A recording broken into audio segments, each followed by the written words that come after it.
Voilà. Alors, ce que je voulais vous proposer, c'était un exercice sur la problématisation. Ça va, il n'y a pas d'objection?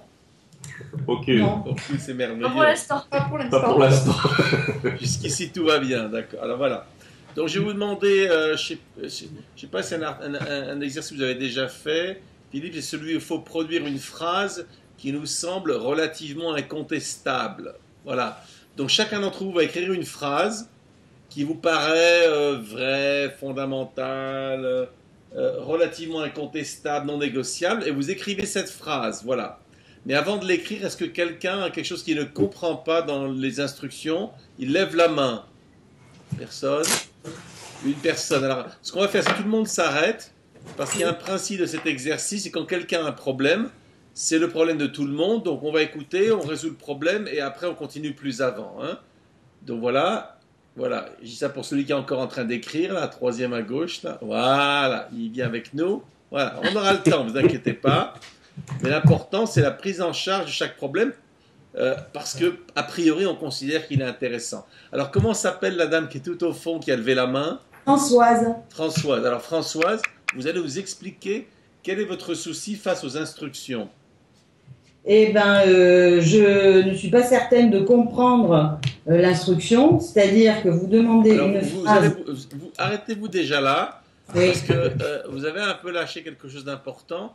Vous avez dit que vous n'étiez pas certaine. Mais je vous demande, avez-vous besoin d'être certaine pour savoir?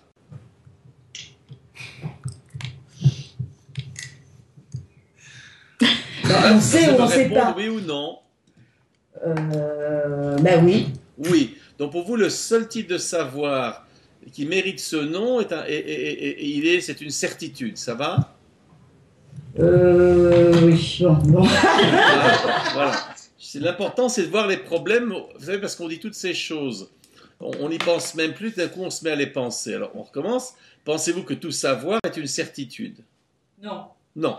Bon, donc puisque c'est pas le cas, le fait donc que vous ne soyez pas certaine est tout à fait intéressant, mais dans l'absolu, ça change rien. Vous êtes d'accord? Effectivement, ça change. Mais alors là, vous parlez, j'entends plus. Comment? Ça ne change rien. Magnifique. dans l'absolu. Alors, est-ce que vous savez ce qu'il faut faire ou non? Est-ce que je peux dire ce que j'ai compris? Non, avant, sauf si vous êtes très pressé, mais je veux savoir si vous pensez savoir ce qu'il faut faire. Oui. Oui. Donc il n'y a plus de problème. Non. Non. Voilà. Hein. Mais alors, quand même, parce que je me méfie, hein, souvent, les êtres humains sont des êtres assez étranges, on va quand même écouter votre reformulation, voilà, et ensuite on verra ce qui se passe, ce que les autres en pensent, mais que pensez-vous qu'il faille faire? Alors, produire une phrase relativement incontestable. Bon.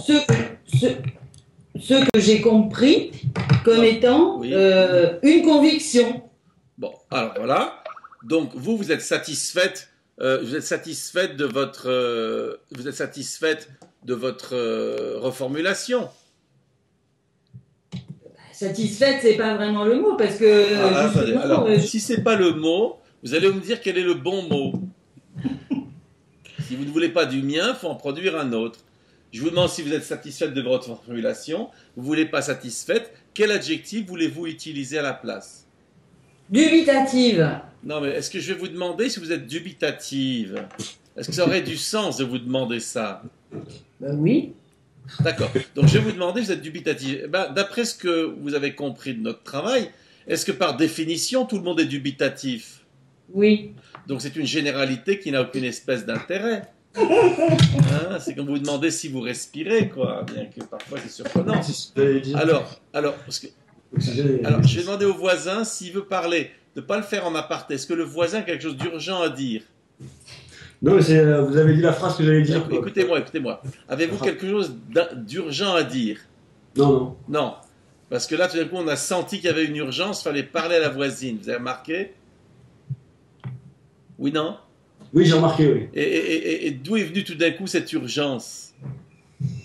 Parce que vous avez dit la phrase que j'allais dire, la phrase indiscutable. Ah oui, alors donc je vous ai volé quelque chose, quoi. Oui, voilà, Et donc vous voulez me dénoncer auprès de votre voisine. D'accord, non, mais j'ai compris, d'accord, j'ai compris. Voilà. Le sens de la propriété, vous savez, se réfugie parfois en des lieux étranges. Voilà, mais bon, voilà. Alors je vous rendrai votre phrase dès que j'ai la prochaine occasion. Mais revenons, comment elle s'appelle, mon interlocutrice d'ailleurs? Françoise. Françoise. Donc Françoise, essayez de répondre à ma question. Vous avez reformulé l'instruction. Est-ce que votre reformulation vous convient ou non?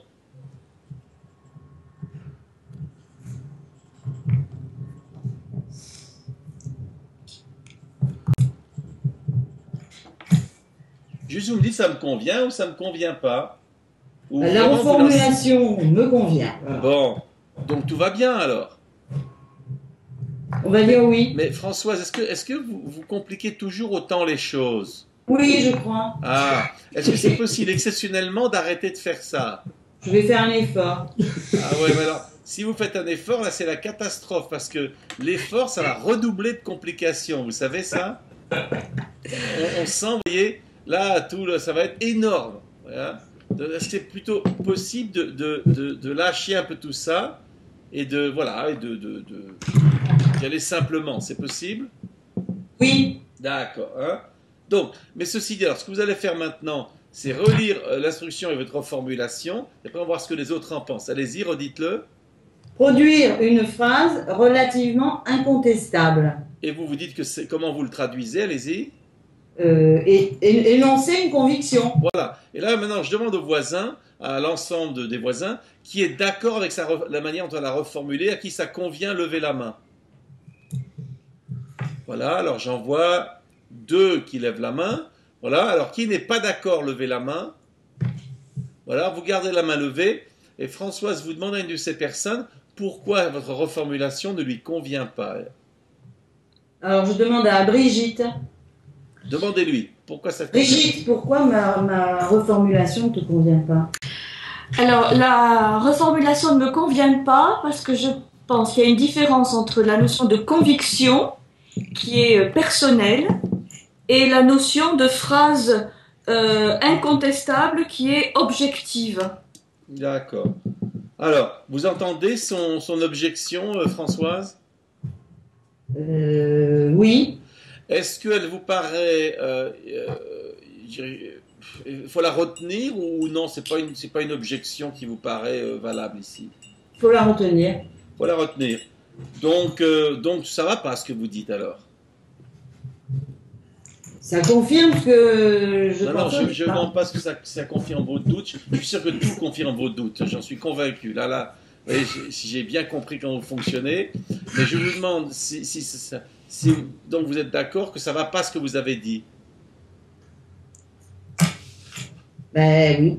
Donc vous êtes d'accord avec elle. Voilà. Alors, qui au contraire pense qu'il faudrait accepter cette reformulation et donc que l'objection de Brigitte n'est pas acceptable. Levez la main. Ah, donc tout le monde a abandonné la reformulation de Françoise, alors, d'accord. Bon. Qui est d'accord avec Françoise, levez la main. Exactement ce qu'elle avait dit. Alors là, j'ai vu personne. Ah, pardon, excusez-moi, pas Françoise. Qui est d'accord avec Brigitte, pardon, levez la main.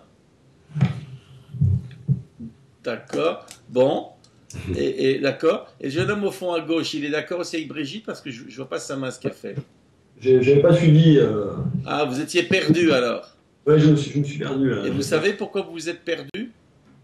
Oui, parce que j'ai pas bien entendu la reformulation. Alors, vous savez pourquoi vous l'avez pas bien entendu? Parce que, comme on l'a répété plusieurs fois, pourquoi vous l'avez pas bien entendu à votre avis? J'en ai aucune idée.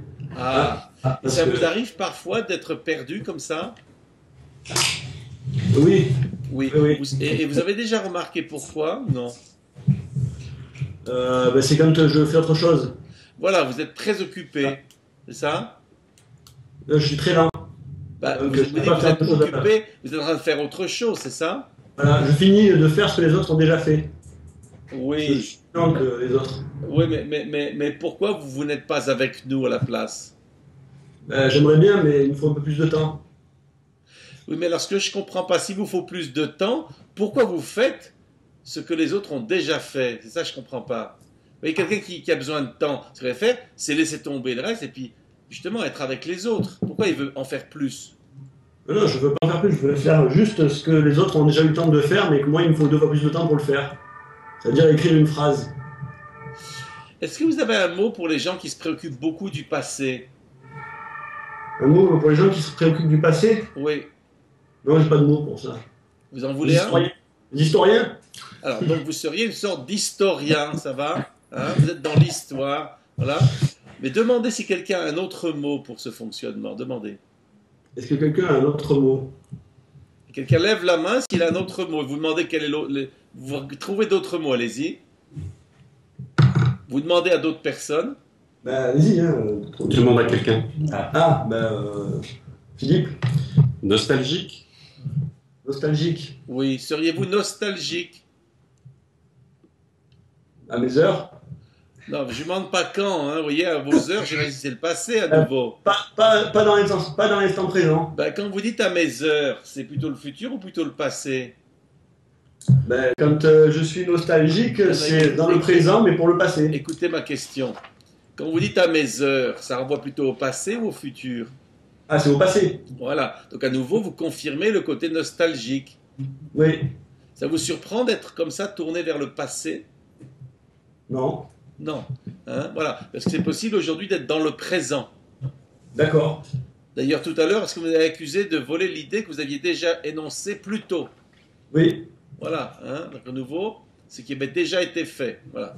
Alors, on va s'ancrer dans le passé, dans le présent, pardon. Et Brigitte, une question. Quelque chose que nous pensons incontestable, c'est subjectif ou objectif?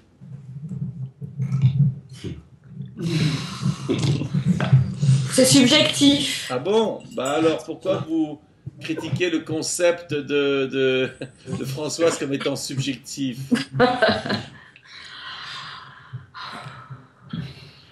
Il y a un problème? Oui, enfin, le mot conviction est pour moi évidemment subjectif. Oui, il est évidemment subjectif, mais est-ce que l'autre concept pourrait être insidieusement subjectif? Voilà, moins subjectif. Oui, mais est-ce qu'il l'est à votre avis ou non? Oui, il l'est. Il l'est aussi. Oui. Donc, est-ce que vous avez chipoté Françoise alors?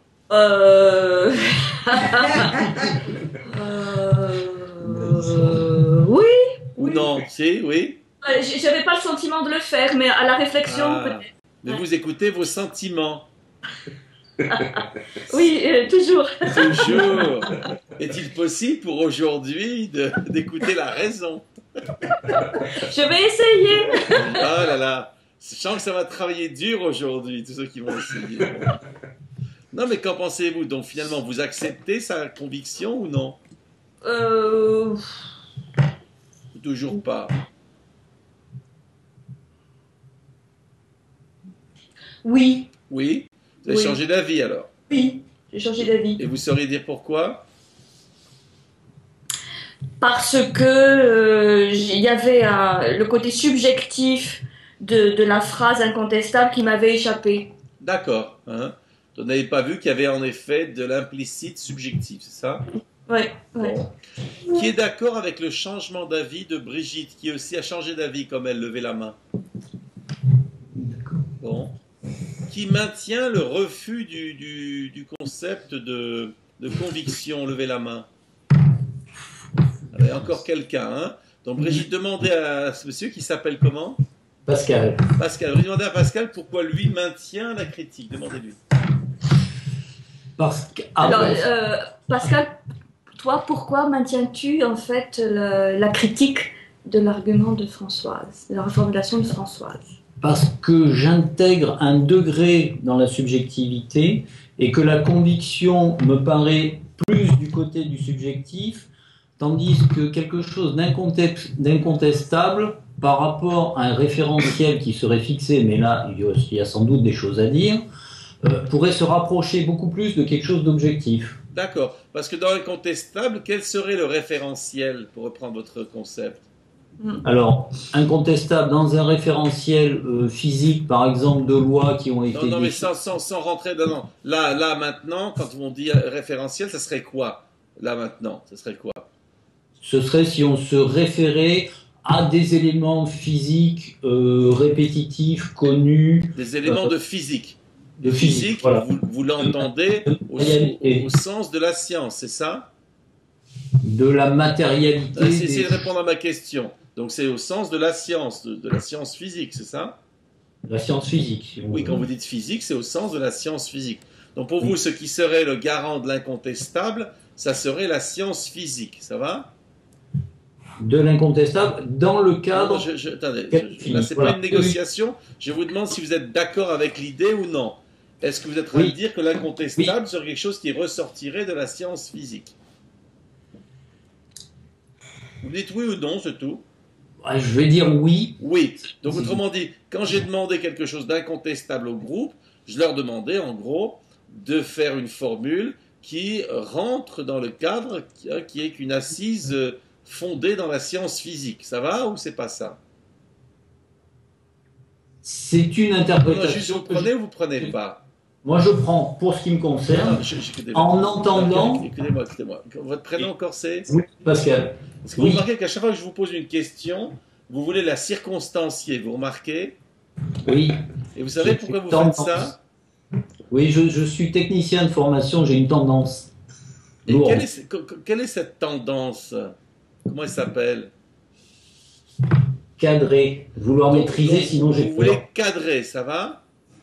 Oui. Et à votre avis, quel problème ça pose, là, ce cadrage-là, pour l'instant?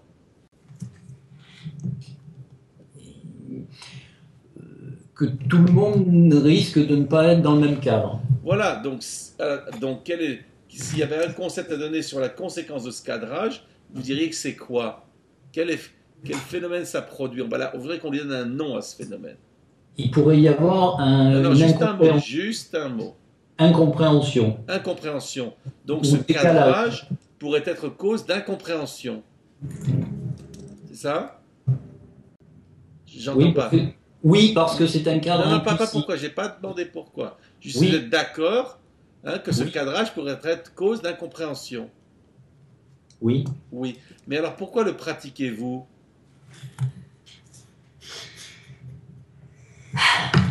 Je vois que ma question vous enthousiasme, ça fait plaisir. Non, mais c'est une excellente question. Je vous remercie, ça fait plaisir. Ça me remonte le moral tout de suite, vous voyez. J'aime bien poser des bonnes questions des fois.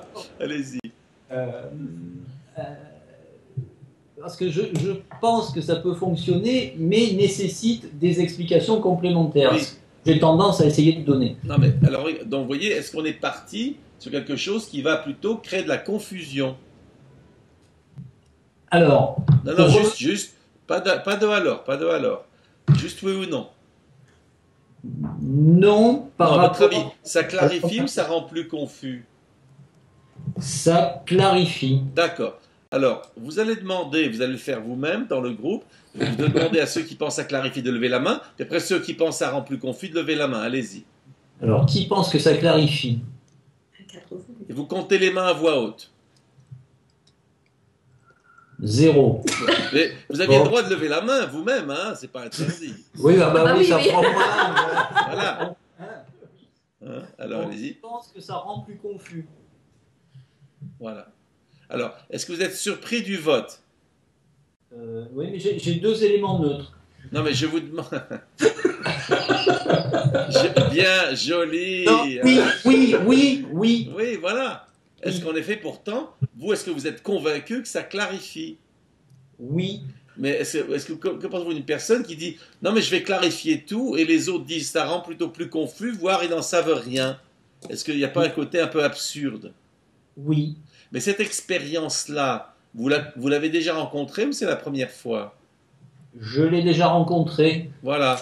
Donc ça ne vous surprend pas que vous êtes le seul à penser que ça clarifie? Non. Hein? Mais regardez bien, parce que moi j'aime bien tous ces phénomènes-là, ils sont très intéressants. Pourquoi quelqu'un voudrait clarifier en pensant clarifier, alors qu'il est le seul pour qui ça le fait? À votre avis, pourquoi c'est comme ça? là, ma langue au chat. Bon, alors vous allez demander qui a une explication à vos collègues, demandez-leur. Qui a une explication? Et s'ils ont, ils lèvent la main. Bon, puis si là vous demandez à quelqu'un qui lève la main, qu'il explique, voilà. Ben, Brigitte, puisque tu as levé la main. Alors, c'est quand on est vraiment trop dans son cadre de pensée qu'on peut imaginer qu'en disant quelque chose, ça clarifie, alors qu'en fait, ça peut apporter de la confusion. Donc, on est trop prisonnier de son schéma. Voilà. Donc, vous accusez finalement votre voisin d'être prisonnier de son schéma, c'est ça? Oui. Et qu'en pensant clarifier, en fait, il veut imposer un peu son schéma. C'est ça l'idée? Oui, pas forcément l'imposer, mais en tout cas... Voulez-vous me chipoter sur les termes? Hein? Quel est l'adjectif que vous employeriez pour quelqu'un qui fait ça? Qui fait quoi? Ah bah qui joue à la corde, qui fait ce que vous venez de décrire. Ah oui, il s'amuse. Il s'amuse. En faisant ça, vous avez l'impression qu'il voulait s'amuser ou qu'il était sérieux? Non. Non, là, il était sérieux. Alors, comment vous qualifieriez quelqu'un qui fait ça? Vous dites, cette personne, elle est... Vous avez un adjectif ou non? Sois pas trop dur. Ah, voilà, et là, c'est bon, il a vu l'adjectif venir, hein? C'est bien, donc c'est bon. Il n'y a pas besoin de dire l'adjectif, il a vu, mais vous pouvez même le proposer, votre adjectif, allez-y. J'en ai pas particulièrement en tête. Écoutez, si vous avez dit ne sois pas trop dur, c'est que vous avez un adjectif qui vous a traversé l'esprit. Pourquoi vous ne le prononcez pas? Ce serait amusant.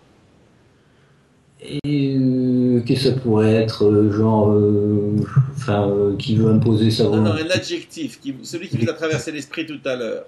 Allez, dictatorial. Voilà, vous voyez, c'est comme ça qu'on sait que quelqu'un pense quelque chose, c'est qu'il espère que l'autre ne le dira pas. Voilà, d'accord, dictatorial.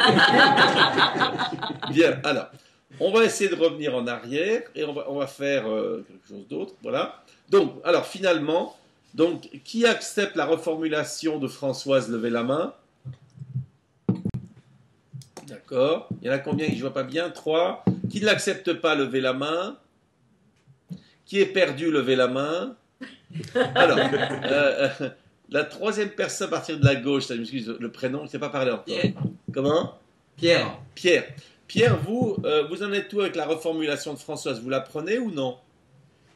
Je la prends pas. Alors, pourriez-vous expliquer pourquoi? Parce qu'elle a utilisé les mots produire ou énoncer alors qu'on demandait d'écrire. D'accord. Et donc là, pour vous, c'est pas la même chose. C'est pas tout à fait la même chose. Alors, c'est pas la même chose. On va s'attaquer à un terme à la fois. Lequel vous paraît le plus problématique? Énoncer. Énoncer. Donc pour vous, énoncer et écrire, là, ce n'est pas la même chose. Ça va? Oui. Suffisamment pour que ça mérite d'être relevé. C'est ça? Ou est-ce que vous êtes en train de chipoter? Je vois que vous avez des grosses gouttes de sueur, je vois votre main qui est sur votre visage. Alors, pensez-vous qu'il s'agisse d'une distinction substantielle ou d'un détail? C'est peut-être un détail. Non, moi je ne demande pas ce que c'est peut-être, je demande que pensez-vous que c'est. Parce qu'avec des peut-être, ça peut être n'importe quoi. Donc c'est substantiel. C'est substantiel, voilà. Donc il y a une différence substantielle entre eux. Redites les deux mots. Énoncer et écrire. Voilà, hein, d'accord. Et quelle est cette différence substantielle? Énoncer, c'est plutôt l'expression orale et écrire, l'expression écrite. Voilà. Donc, elle pouvait penser qu'il fallait le dire et non pas l'écrire. Ça va? Voilà. Bon. Mais y a-t-il quoi que ce soit d'autre dans ce qu'elle a dit qui pourrait faire penser que l'idée d'écrire est déjà là?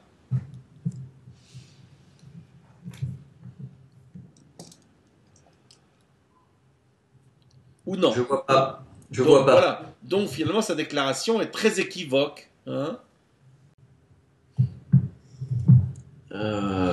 Très équivoque. Elle est, oui, suffisamment pour que ça mérite le détour. Ça va? Et ceux qui l'écoutent auraient pu penser qu'il fallait parler et non pas écrire. On est d'accord? Voilà. Bon, voilà, bah écoutez, au moins, c'est clair. Moi, ce qui importe toujours, c'est la clarté. Hein? Alors, C'est Pierre, c'est Pierre m'avait dit. Hein, pour le prénom. Pierre. Qui est d'accord avec l'objection de Pierre? Levez la main. Et là, vous comptez les mains. 0. Ça vous surprend? Une. Voilà. Ça vous surprend le peu d'enthousiasme pour votre critique ou non? Un peu. Voilà. Non, moi, je pense que c'est pas tellement la quantité. C'est savoir si ça vous surprend ou non. Non. Ça vous surprend pas. Et pourquoi ça vous surprend pas? Parce qu'en cours de route, j'ai senti que j'étais le seul qui avait été interpellé par ce fait-là. Oui, mais pensez-vous que l'abandon des autres de votre chemin est légitime ou non? Ils ont l'air de considérer que je Non, chipote. Je vous demande pas ce qu'ils ont l'air. Je vous demande, vous savez, on peut penser être le seul. Il y a un jury, vous voyez, qui doit délibérer sur la culpabilité de quelqu'un. Vous savez, j'ai regardé ce genre de film. Il y a un personnage qui dit, les 11 autres peuvent dire ce qu'ils veulent. Moi, je suis convaincu d'eux. Ça vous dit quelque chose, ça? Oui. Parfois, ça vous arrive. Vous êtes dans un groupe et vous êtes le seul à penser quelque chose. Ça arrive. Voilà, vous connaissez l'expérience. Oui. C'est pas la première fois. Non. Non. Peut-être vous partagez quelque chose avec votre voisin de droite d'une certaine manière. Mais ça peut vous consoler, je pense, avec beaucoup d'êtres humains. Ne vous inquiétez pas. Nous avons souvent l'impression d'être très seuls dans nos pensées. Voilà. Mais là, je vous demande d'essayer de vous distancier à la fois de vous-même et du groupe et de vous demander si cette distinction-là mérite le détour, c'est le substantiel, ou sinon, c'est du chipotage. Qu'en pensez-vous? Je suis maintenant convaincu que je chipote. D'accord. Donc vous chipotez. Donc vous avez une tendance chipoteuse. Ça va? Ça va. Que peut-être d'autres vous auront déjà fait remarquer d'ailleurs dans le passé ou non? C'est arrivé. Voilà. Hein. C'est rare que ce soit accidentel, ces choses-là. J'aime bien l'idée, vous savez, de Leibniz, ça fait du principe de raison suffisante, que les choses ont une raison d'arriver, et si elles ont une raison d'arriver, en général, elles sont plutôt récurrentes. Ça vous va comme idée? Ça me va. Voilà. Et vous verrez que souvent, dans les êtres humains aiment beaucoup se référer au concept d'accident, parce que ça vous dégage un petit peu justement de ce côté éternel retour, mais qui est dommage parce que c'est ce qui donne une compréhension, puisqu'il y a une idée de cause, hein, une idée de cause, et ça c'est très utile pour comprendre. Voilà. Bien. Bon, donc on laisse tomber la distinction, ça va? Ça va. Bon, alors on va refaire le point. Françoise va relire cette déclaration qui a suscité tant d'émoi, et on va voir si on la prend ou si on la prend pas. Allez-y Françoise, relisez tout. Produire une phrase relativement incontestable. Et votre reformulation? Énoncer une conviction. Bon. Qui à ce point-ci accepte son idée? Levez la main. Qui ne l'accepte pas? Levez la main. Et qui est perdu? Levez la main. Alors, il me semble avoir vu une main qui ne s'est pas levée. Notre ami technicien, vous avez levé la main ou non? J'ai pas eu le temps, mais c'était à la première version. Ah d'accord, voilà, bon, bah, très bien. Parce que Ben, vous voyez, écoutez, c'est bon. Vous voyez, au bout de 3/4 d'heure, nous aurons finalement enfin l'institution. J'aime bien l'idée que nous ne soyons pas pressés. Vous voyez ce que s'appelle la philosophie a perennis, la philosophie éternelle. Ben, nous ne sommes pas astreints au temps. Vous voyez, voilà, donc ça c'est bien. Voilà. Mais écoutez, puisqu'en gros, la reformulation. Alors, si est-ce que quelqu'un d'autre a un problème pour, quand même, malgré tout, pour comprendre ce qu'il faut faire, il lève la main. Personne. Qui comprend ce qu'il faut faire maintenant, levez la main. Voilà. Voilà, bon. Alors, écoutez, vous prenez 2 minutes maintenant pour rédiger cet énoncé. Voilà, hein, en une phrase, pas plus, une phrase. Parti.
Voilà, donc on va poser les stylos.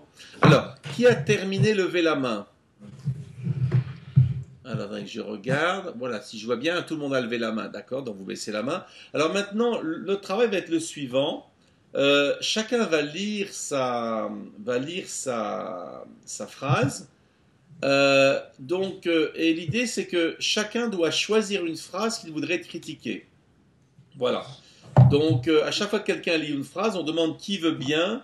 Je prends cette phrase et faire un travail critique. Voilà. Hein, bien. Alors, on va commencer, peu importe. Là, le jeune homme qui est tout à gauche, en chemise bleue, là, comment il s'appelle? Pierre. Pierre. Ah, il y a Pierre là. Pierre, vous allez lire votre phrase, allez-y. La Terre tourne autour du Soleil. Voilà. Alors, qui veut bien prendre cette phrase pour en faire un travail critique? Levez la main. Personne? Si, non, oui. Dernière chance? Non, ça perce. Bon, on verra après. Personne ne se sent prêt à faire ça. Bon, on va prendre la suivante. On va voir. Allez, la suivante. Demain matin, il est extrêmement probable que le soleil se lève. Alors, qui veut prendre celle-là? Levez la main. D'accord, je vois que la critique, ici, vraiment, il y a des enthousiastes de la pensée critique, il n'y a pas de problème. Ah, si, quand même quelqu'un, il y en a deux qui lèvent la main. Alors, vous choisissez un des deux, comment il s'appelle? Choisissez un des deux. Pierre, puisque tu Alors, écoutes. donc c'est Pierre qui va faire la critique de cette phrase-là. On passe à Pierre, quelle est votre phrase? Je donne ma phrase? Oui. Je suis ici pour mieux me connaître et mieux connaître les autres. Bon. Qui veut bien critiquer cette idée-là? Levez la main. Non, toujours pas. Personne, pas de candidat. Bon, bah on verra. On continue. Ah, si, vous voulez bien la critiquer? C'est bon? Il faut me parler parce que sinon je n'entends pas. Oui, pardon. Oui, Oui. ok. C'est parti. Donc là, voilà. Donc, alors, au suivant, donc, allez-y. Si j'aime une personne, j'aime être souvent en sa présence. Bon. Qui veut prendre celle-là et la critiquer? Levez la main. Bon, voilà, vous avez quelqu'un, c'est bon, c'est parti. Ensuite, Françoise, oui. L'amitié rend la vie agréable. Oui. Alors, qui veut critiquer ça? Levez la main. Ah non, alors vous avez déjà pris, hein, donc c'est ceux qui ont déjà pris, voilà. Brigitte, allez-y. Brigitte prend ça. Oui. Pour vivre, il faut se nourrir. Bon. Qui veut bien critiquer cette idée-là? Levez la main. Voilà, bien, vous avez quelqu'un, c'est bon. Donc l'idée, c'est que quand vous voulez critiquer une phrase, vous devriez la voir. Hein. Après, on verra après, si vous ne l'avez pas, vous pourrez la noter. Brigitte, quelle est la phrase? Nous sommes en été depuis quelques jours. Bon. Qui veut bien montrer que c'est faux d'une certaine manière? Voilà, levez la main. Voilà, bien, c'est parti. Allez, donc, oui, dernière phrase. Il a fait plus de 25 degrés aujourd'hui à Marseille. Bon. Qui veut bien critiquer cette phrase-là? Levez la main. Voilà, vous avez pris personne, vous encore, non? Si, enfin, j'avais pris les. Non. Alors, les non. phrases, Une fois qu'on a pris une phrase, il y a plusieurs critiques, donc je sais pas. Non. Parce qu'il a choisi après. Il a choisi Pierre pour critiquer. Donc c'est bon. C'est bon. c'est bon, ça va? Voilà. Oui. Hein, l'idée, c'est de choisir une phrase et après, on n'en prend pas deux. On n'est pas boulimique, voilà, on prend une, déjà, c'est beaucoup. Voilà. Alors, donc, qui n'a pas pris de phrase du tout, levez la main. Voilà, il reste. Comment ça vous appelez-vous? Hélène. Hélène. Ben Hélène, normalement, si on a bien fait notre travail, il y a une phrase qui n'a pas eu de preneur, vous prenez celle-là. C'est celle de Pierre Ah, c'est La Terre pour du soleil. La Terre Voilà. tourne autour du Soleil. Alors prenez une minute là. Qui n'a pas bien sa phrase écrite parce qu'il vous devez la critiquer? Qui ne l'a pas? Levez la main. Oui, alors allez-y, demandez. Est-ce que tu pourrais me redonner ta phrase que je dois critiquer? Si j'aime une personne, j'aime être souvent en sa présence. Merci. Voilà. Quelqu'un d'autre a besoin de sa phrase? La Terre tourne. Tu as dit la Terre tourne autour du Soleil, c'est ça? Voilà. Bien. Voilà. Donc, qui a bien noté la phrase qu'il veut critiquer? Levez la main. Alors, Oui, bien. Donc tout le monde a dans sa phrase. Bien, écoutez, vous prenez 2 minutes et pour trouver une critique. Si vous en avez plusieurs, vous pouvez noter plusieurs critiques, mais au moins une qui pourrait montrer que cette phrase est fausse d'une certaine manière. Voilà. Hein? Bien. Vous avez 2 minutes pour faire ce travail. C'est parti.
Bien.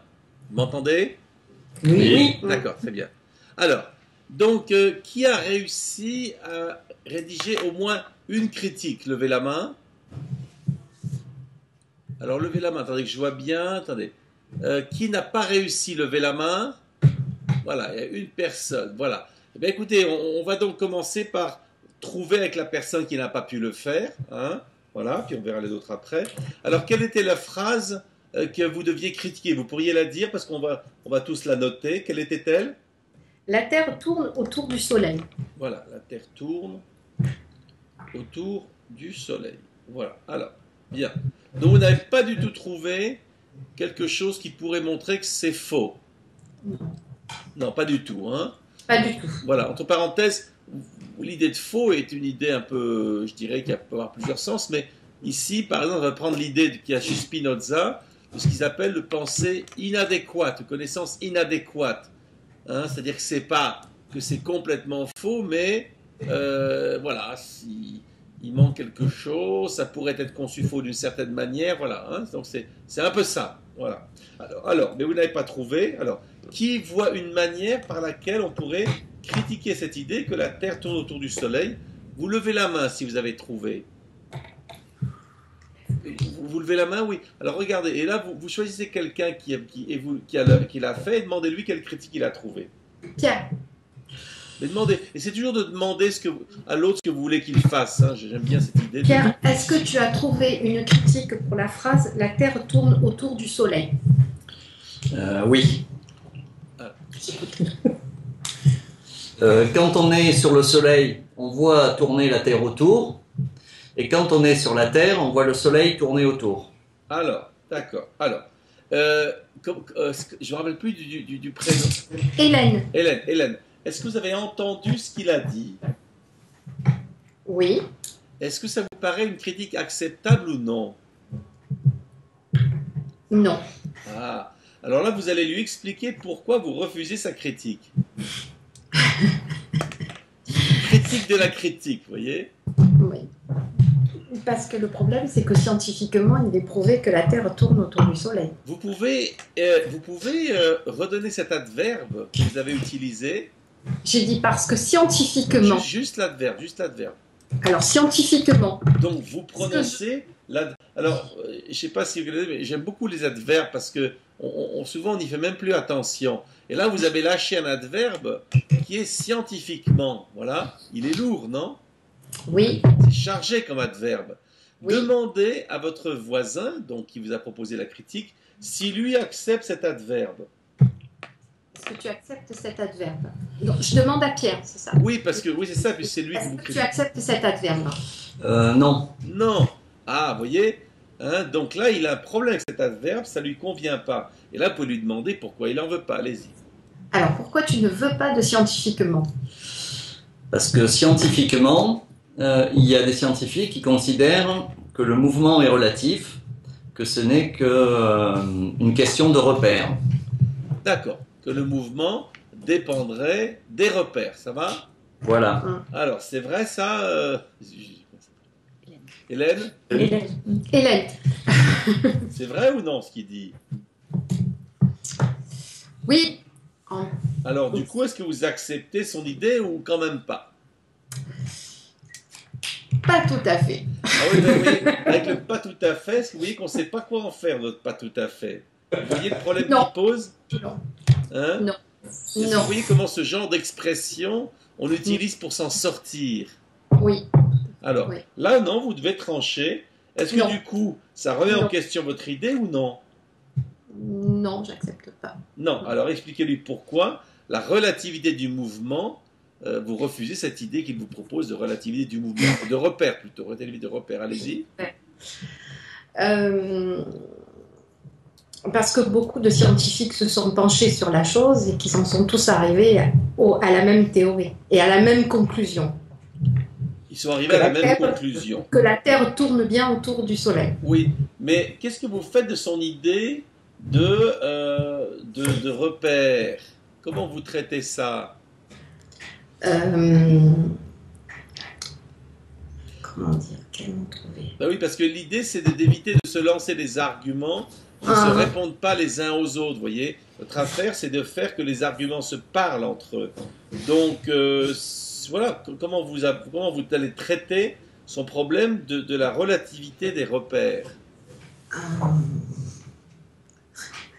Sans précision. Est-ce que c'est possible? Vous pouvez expliquer?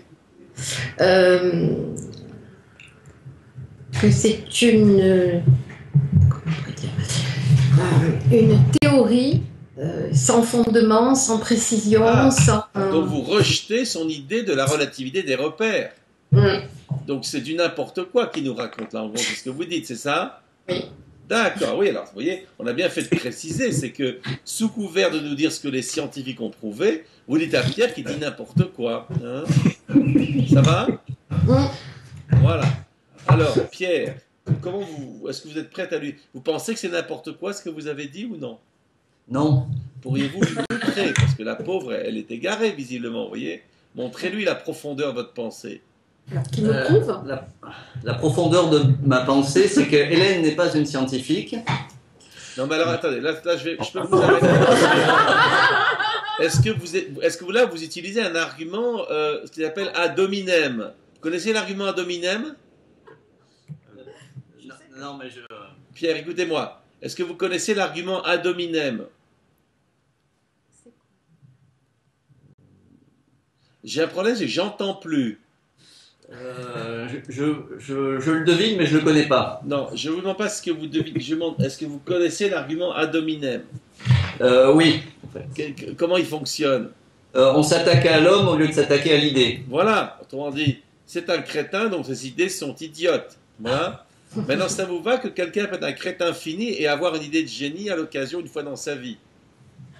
Oui. Voilà. Donc pour des raisons très simples, voilà. Donc on va essayer de trouver quelque chose de plus fondé que le soupçon que vous ayez sur Hélène, sur son incompétence, aussi notoire soit-elle, j'en sais rien. Voilà. Alors. Merci. Non, mais j'essaie de montrer que je comprends la position de Pierre. Alors, Pierre, allez-y. Donc pouvez-vous trouver ce qui ne va pas dans ce qu'elle nous dit? Ce qui ne va pas dans ce qu'elle nous dit, c'est que elle nous dit des choses incomplètes. Il manque quelque chose.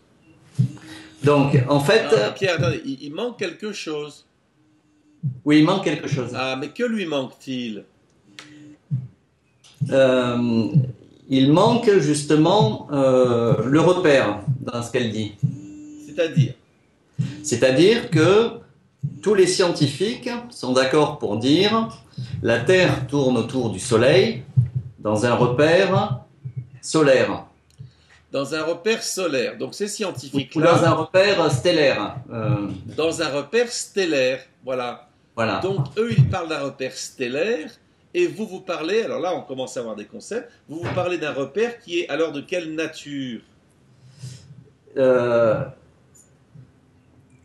Moi, je parlais que Non, juste là, il faut juste un adjectif. de nature terrestre. Le repère est stellaire. Voilà. Alors que moi, je disais le Soleil tourne autour de la Terre dans un repère terrestre. Pierre, il ne faut pas une explication, là, il faut un concept. Si Hélène utilise un repère stellaire, vous utilisez un repère, et je dirais un adjectif. Terrestre. Voilà. Donc elle parle, voilà. Or les scientifiques, d'après vous, ils vont plutôt parler d'un repère stellaire ou terrestre? Quand il s'adresse au public... Non, là il n'y a pas de négociation. Les scientifiques vont plutôt opter pour un repère stellaire ou terrestre. Ça c'est dur, ça. Plus elles sont dures, plus elles sont bonnes les questions, vous savez.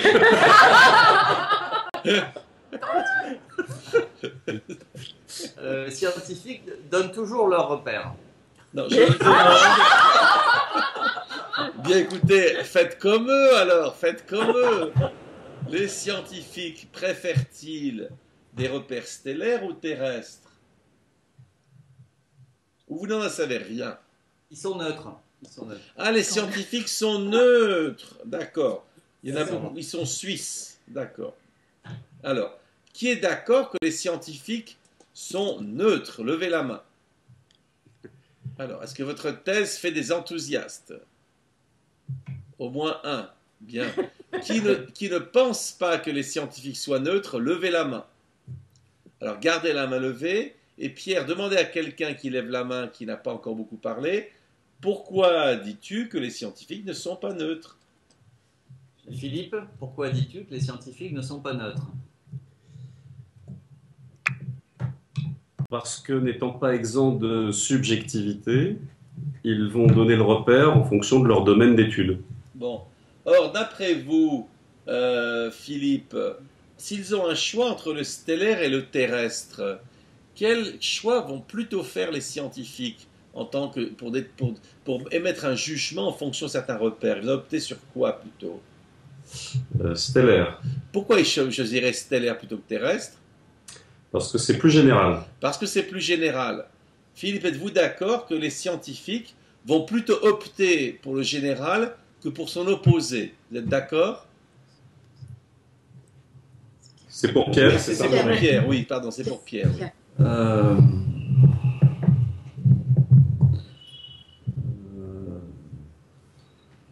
Oui. Oui, les lois qu'établissent les scientifiques sont plutôt des lois générales ou des lois particulières? Général. Voilà. Donc ça a du sens que le scientifique va faire un énoncé qui se fonde plutôt sur le stellaire que pour le terrestre, que sur le terrestre.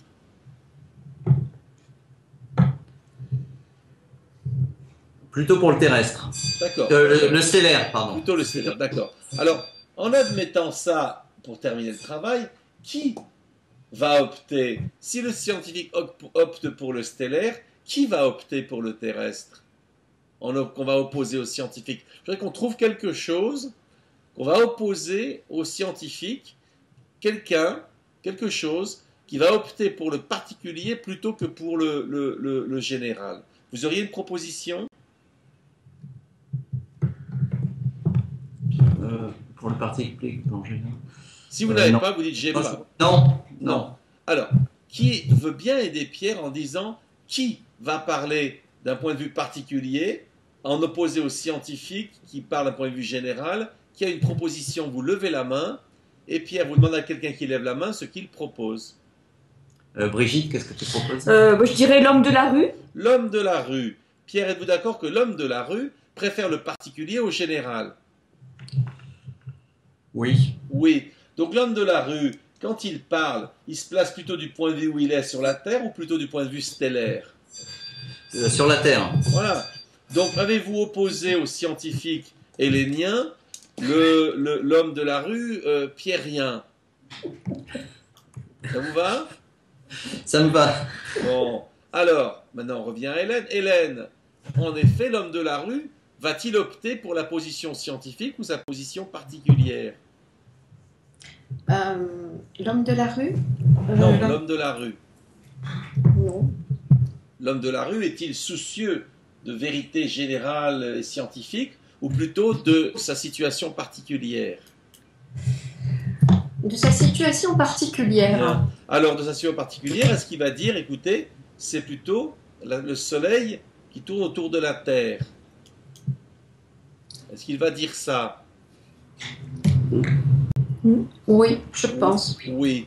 Très bien. Donc, est-ce qu'en effet, on peut opposer à l'idée que la Terre tourne autour du soleil, qui est une position scientifique, une position on va appeler commune, ça vous va, homme de la rue, commune, c'est bon? Oui, commune. Oui, Oui. commune qui est que c'est le contraire, le soleil tourne autour de la Terre. Oui. Ça vous va ou non? Oui. Donc avons-nous trouvé une critique de la proposition la Terre tourne autour du soleil? Oui. Mais alors on sent l'enthousiasme là dans votre oui. Oui. On Oui. sent là, on vous sent heureuse là. Alors, qu'est-ce qui vous pose problème dans cette affaire-là? Qu'est-ce qui pose problème? Ce qui pose problème, en fait, c'est comment arriver à critiquer une vérité qui a été défendue tout le temps par des scientifiques. Et voilà, c'est ce qui me gêne un petit peu. Alors, Il y a des gens qui se sont battus pour ces vérités-là, et ça me gêne un peu de trouver une critique là-dedans. Je ne sais pas pourquoi. Voilà. réfléchissez. Pourquoi, à votre avis, c'est si? Et vous employez un mot qui est tout à fait intéressant. Vous dites ça me gêne. Vous voyez? Oui. La gêne. Donc vous êtes gêné. Alors ça mériterait, parce que vous savez que ça vous va que la gêne, ça empêche de penser? Oui, tout à fait. Hein, quand on est gêné. C'est une obstruction à la pensée, oui. Oui. Vous savez dans quel registre on est quand on parle de gêne? Je ne parle pas de gêne, puisque vous avez l'air d'aimer la science, je ne parle pas de gêne chromosomique, mais... Non, mais j'ai compris. Non, parce que je me méfie On se maintenant. retrouve plutôt dans la culpabilité quand on est un petit peu. Voilà. Oui, tout à fait. Vous vous rendez compte que vous mêlez là des problèmes de culpabilité. Est-ce que vous avez été traumatisé par un professeur de physique quand vous étiez petit? Ça doit être ça. Comment? Ça doit être ça. Ça doit être ça.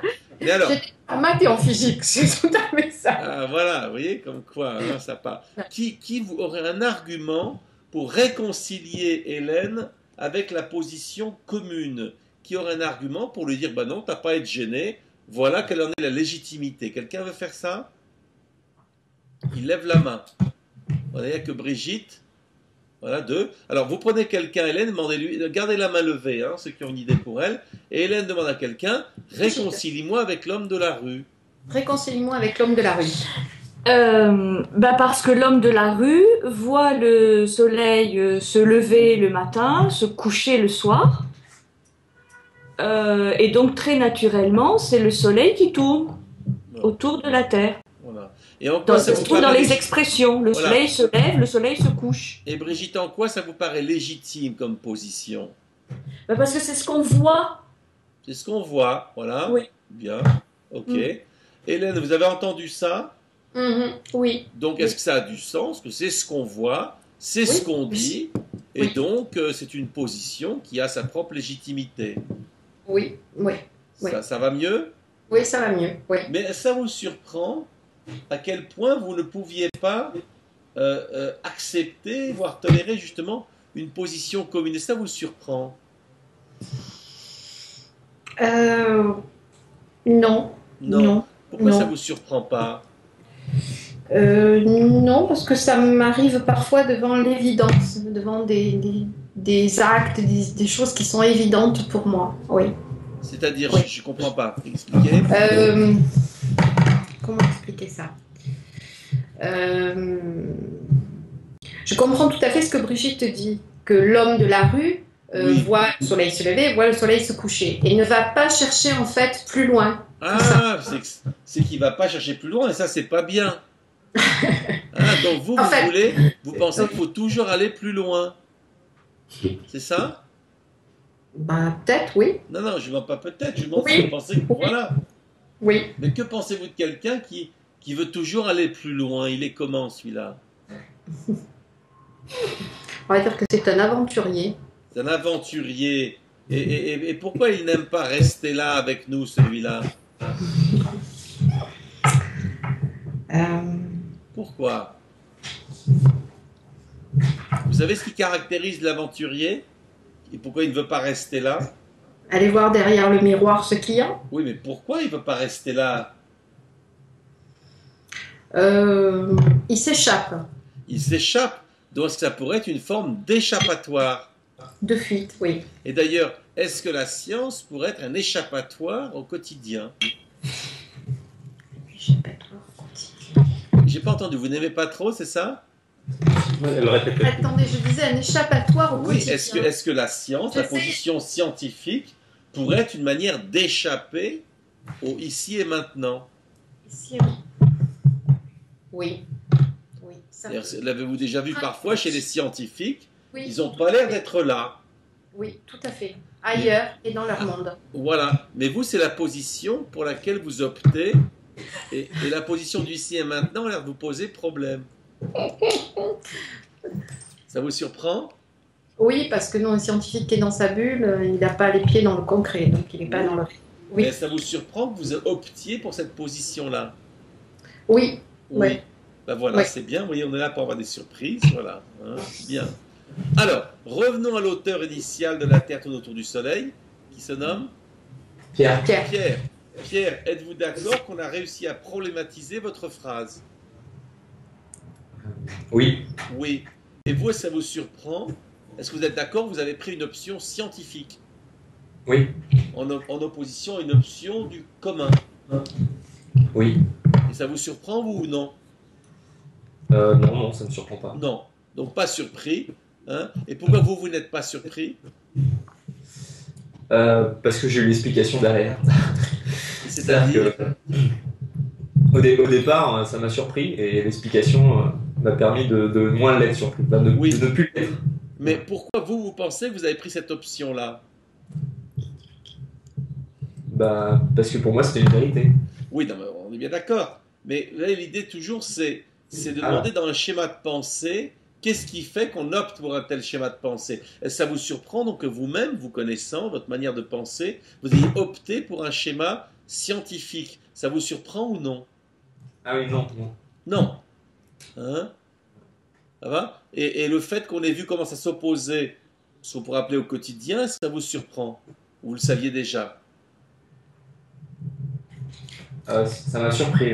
Ça vous surprend. Voilà. Ça a du sens? Oui, c'est Voilà. du sens. Bon, ok. Voilà. Alors, avant qu'on passe à une autre, est-ce que quelqu'un a un commentaire ou une question sur le travail que vous venez de terminer, sur ce travail, sur cette phrase? Quelqu'un veut soulever quelque chose? Levez la main. Bon, voilà. Mais oui, allez-y. Ah bah oui, évidemment, là, je suis sûr que le technicien a quelque chose à dire là-dessus. Hein? Non, non, je vais être On vous écoute.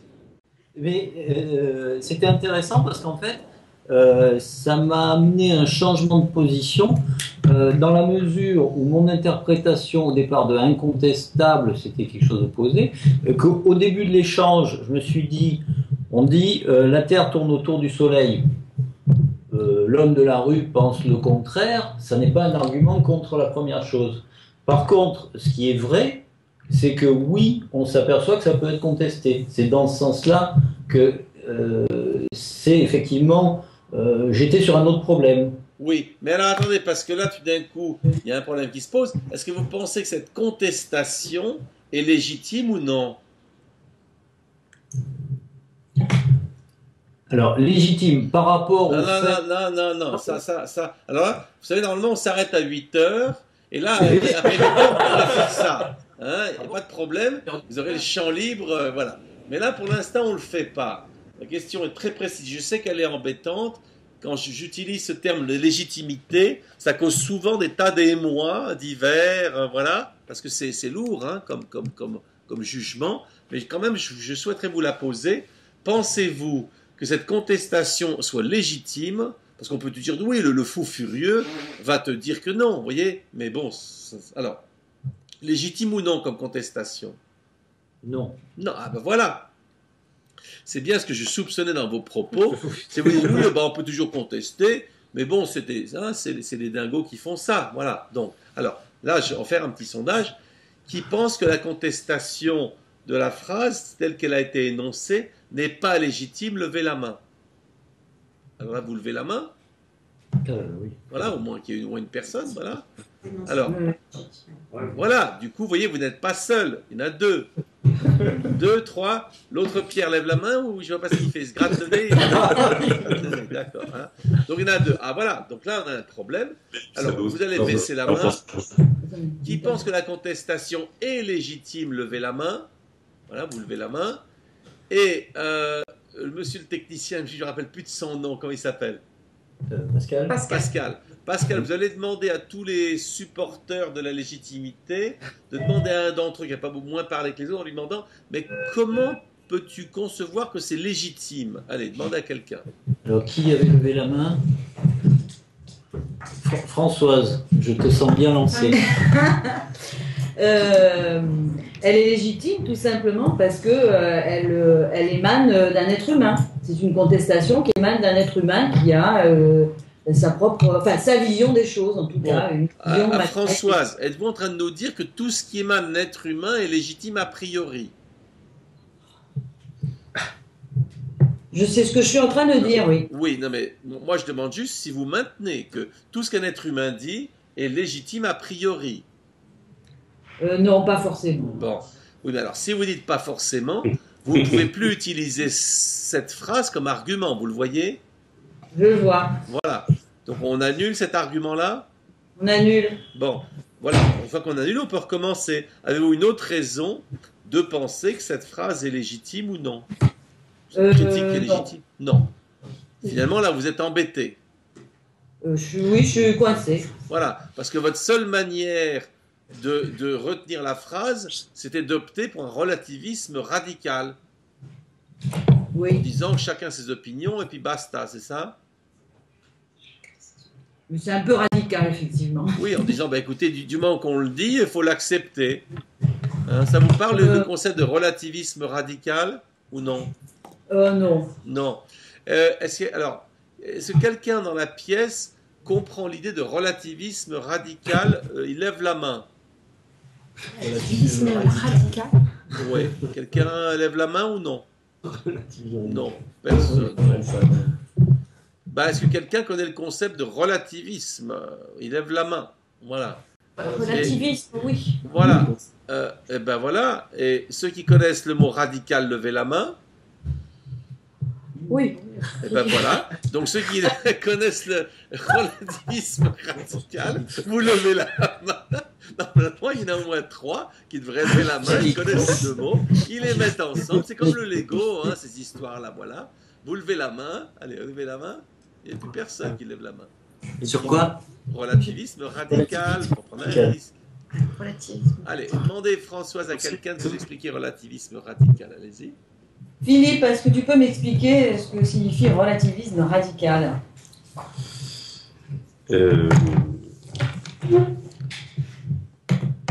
Ça voudrait dire totalement relativiste. Ça veut dire qu'on rend tout relatif.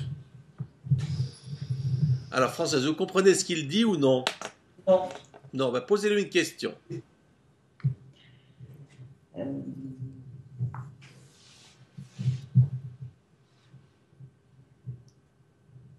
J'aimerais que tu m'expliques en me donnant un exemple.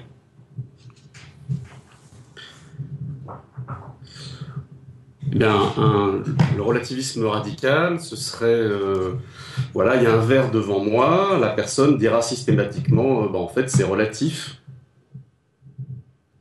C'est-à-dire qu'il n'y a pas de vérité concrète, claire, énonçable. Alors, est-ce qu'il a fait ce que vous aviez demandé, Françoise? Oui. Donc, est-ce que vous comprenez l'idée? Je comprends l'idée. Donc, qu'est-ce que ça veut dire le relativisme radical? Ça veut dire que justement tout est peut-être remis en question. Ça va? Mais alors ça correspond à l'exercice que je vous propose alors. Exactement. Ah bah donc c'est un exercice de relativisme radical. Oui. Ah d'accord. Qui est d'accord, notre exercice est un exercice de relativisme radical? Levez la main. Qui pense que non, il y a une différence? Levez la main. Allez, levez la main et Françoise demandait à quelqu'un, mais alors quelle est la différence? Julien, quelle est la différence entre donc l'exercice que nous faisons et le relativisme radical? Non, moi je pensais que c'était la même chose. D'accord, vous voyez comme quoi. Alors, qui voit une différence, levez la... Bah, tiens, puisqu'on y est quand même, dites en quoi ça vous paraît la même chose, Julien? Eh bien, vous demandez des phrases quelconques et puis à chaque fois on doit faire opposer une analyse différente de l'autre. Voilà. Donc ça, oui. Donc pour moi c'est la même chose. D'accord. Qui voit une différence, levez la main. Allez, Françoise demande à quelqu'un quelle est la différence. Pascal, quelle est la différence? Le relativisme radical tel qu'énoncé est une remise en cause systématique. Ceci n'est pas un verre, ceci n'est pas un cahier, ceci n'est pas une table.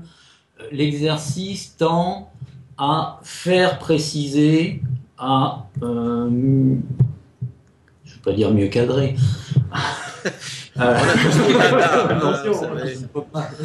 à faire préciser, à faire ressortir des logiques ou des illogismes pour avancer. D'accord. Et d'après vous, est-ce que dans le relativisme radical, on se soucie de logique ou pas du tout? Pas du tout. D'accord. Françoise, est-ce que vous voyez la différence énoncée par Pascal? Je suis un peu perdu là. Alors, voilà.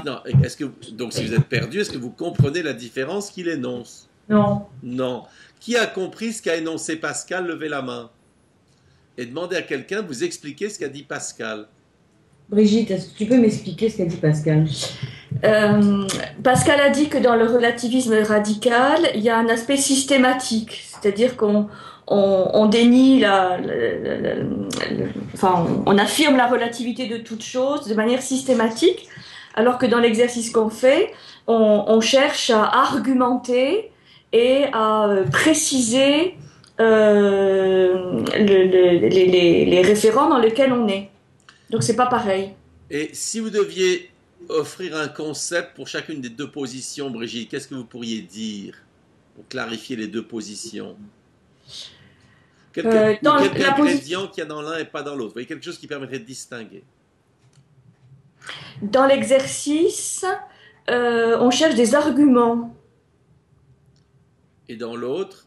Et dans l'autre, on n'a pas besoin d'avoir des arguments. Qu'est-ce qu'il y a à la place des arguments?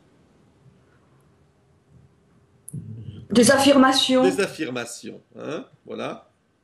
Vous voyez la différence, Françoise, entre des affirmations et le fait qu'il y ait des arguments. Oui. Voilà. Hein. Et vous savez, qu'est-ce que ça implique, le fait d'avoir des arguments par rapport à de simples affirmations, Françoise? Est-ce que vous voyez quelle différence ça fait? Oui, il y a une réflexion. Il y a une réflexion. Alors que le relativisme radical, chacun peut bien affirmer ce qu'il a envie, que vous devez connaître d'ailleurs dans la société d'aujourd'hui, postmoderniste, où chacun vous dira, selon moi, ceci et cela, et à moi c'est tout. Hein? Oui, voilà. Mais comme ça a bien été identifié, nous ici il s'agit pas uniquement d'avoir des affirmations, ce que Kant appelle l'assertorique, mais d'examiner en effet des constructions, ce qu'il appelle le problématique, mais ce qui examine des possibilités. Voilà, il va distinguer l'assertorique du problématique. Problématique, on va pouvoir en effet donner sens à cette idée, pas uniquement l'affirmer. Bien, mais revenons en arrière. Qui voudrait, encore une fois, revenons à l'idée de légitimité la position commune face à la position scientifique, puisque nous avons deux personnes. Alors, si, je vais d'abord vérifier.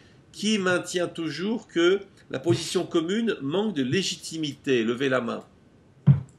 Voilà, donc il y a bien toujours 2 personnes. Qui veut bien montrer comment les légitimer? Levez la main. Voilà. Et Pascal demande à quelqu'un quelle légitimité peut-il donner à la position commune? Philippe, quelle légitimité peux-tu donner à la position commune? Ma sensibilité est aussi importante que la pensée dite scientifique. Bien. Alors, Pascal, est-ce que c'est vrai que la sensibilité de l'individu n'a pas moins de légitimité que la pensée scientifique?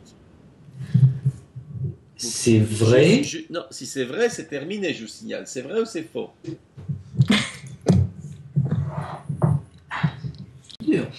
Ah, voilà. C'est vrai, mais ça n'est pas compatible. Vous prenez ou vous ne prenez pas? Mais je prends. Je vous prenais. Donc, est-ce que vous voyez maintenant la légitimité de la position commune? Je mens. J'ai pas compris. Comment? La sensibilité de Philippe est très acceptable. Oui, je prends. D'accord. Donc, vous réconciliez avec la pensée commune grâce à Philippe. Grâce à la nature commune de la pensée philippienne. D'accord? Bon. Et pour Pierre, est-ce que... Non, il n'y a pas de mais. Vous prenez ou vous prenez pas? Il a dit sensibilité, vous dites pensée. Oui, d'accord. Et alors, est-ce que vous voulez qu'on lance quelque chose là-dessus ou ça ira? C'est vous le maître du jeu. Non, moi je vous demande si vous voulez. Je vais vous expliquer. Je ne répète pas toujours exactement ce que les personnes disent. Parfois, je fais une transposition, mais vous avez le droit de dire que ma transposition, elle est culottée, qu'elle est trop osée, voire qu'elle est illégitime. C'est pour ça que je vous demande, est-ce que vous refusez l'idée que le saut que j'ai fait entre sensibilité et pensée, est-ce que vous le refusez ou ça va aller?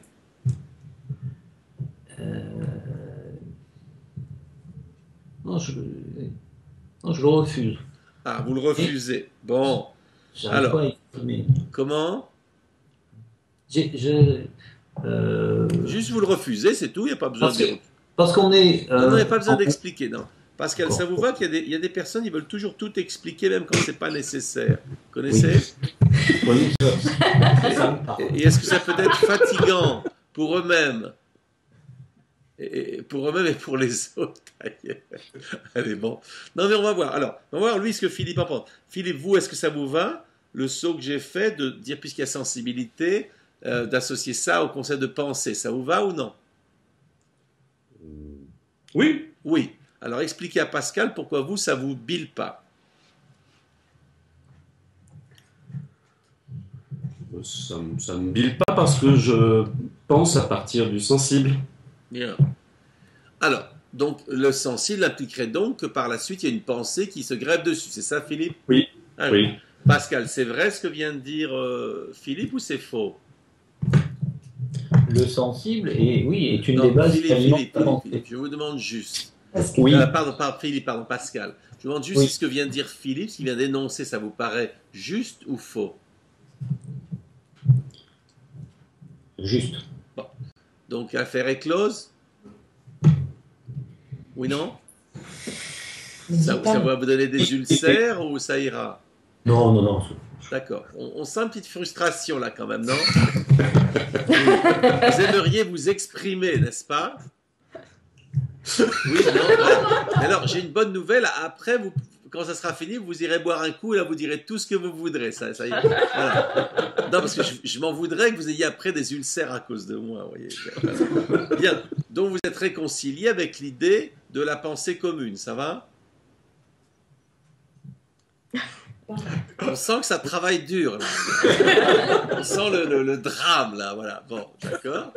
Bien, écoutez, on va prendre le hochement de tête par défaut. Et Pierre, vous, ça vous va ou ça vous embête? Ça vous embête? Moi, ça m'embête. Alors, vous allez nous expliquer qu'est-ce qui vous empêche d'accepter la légitimité de la pensée commune?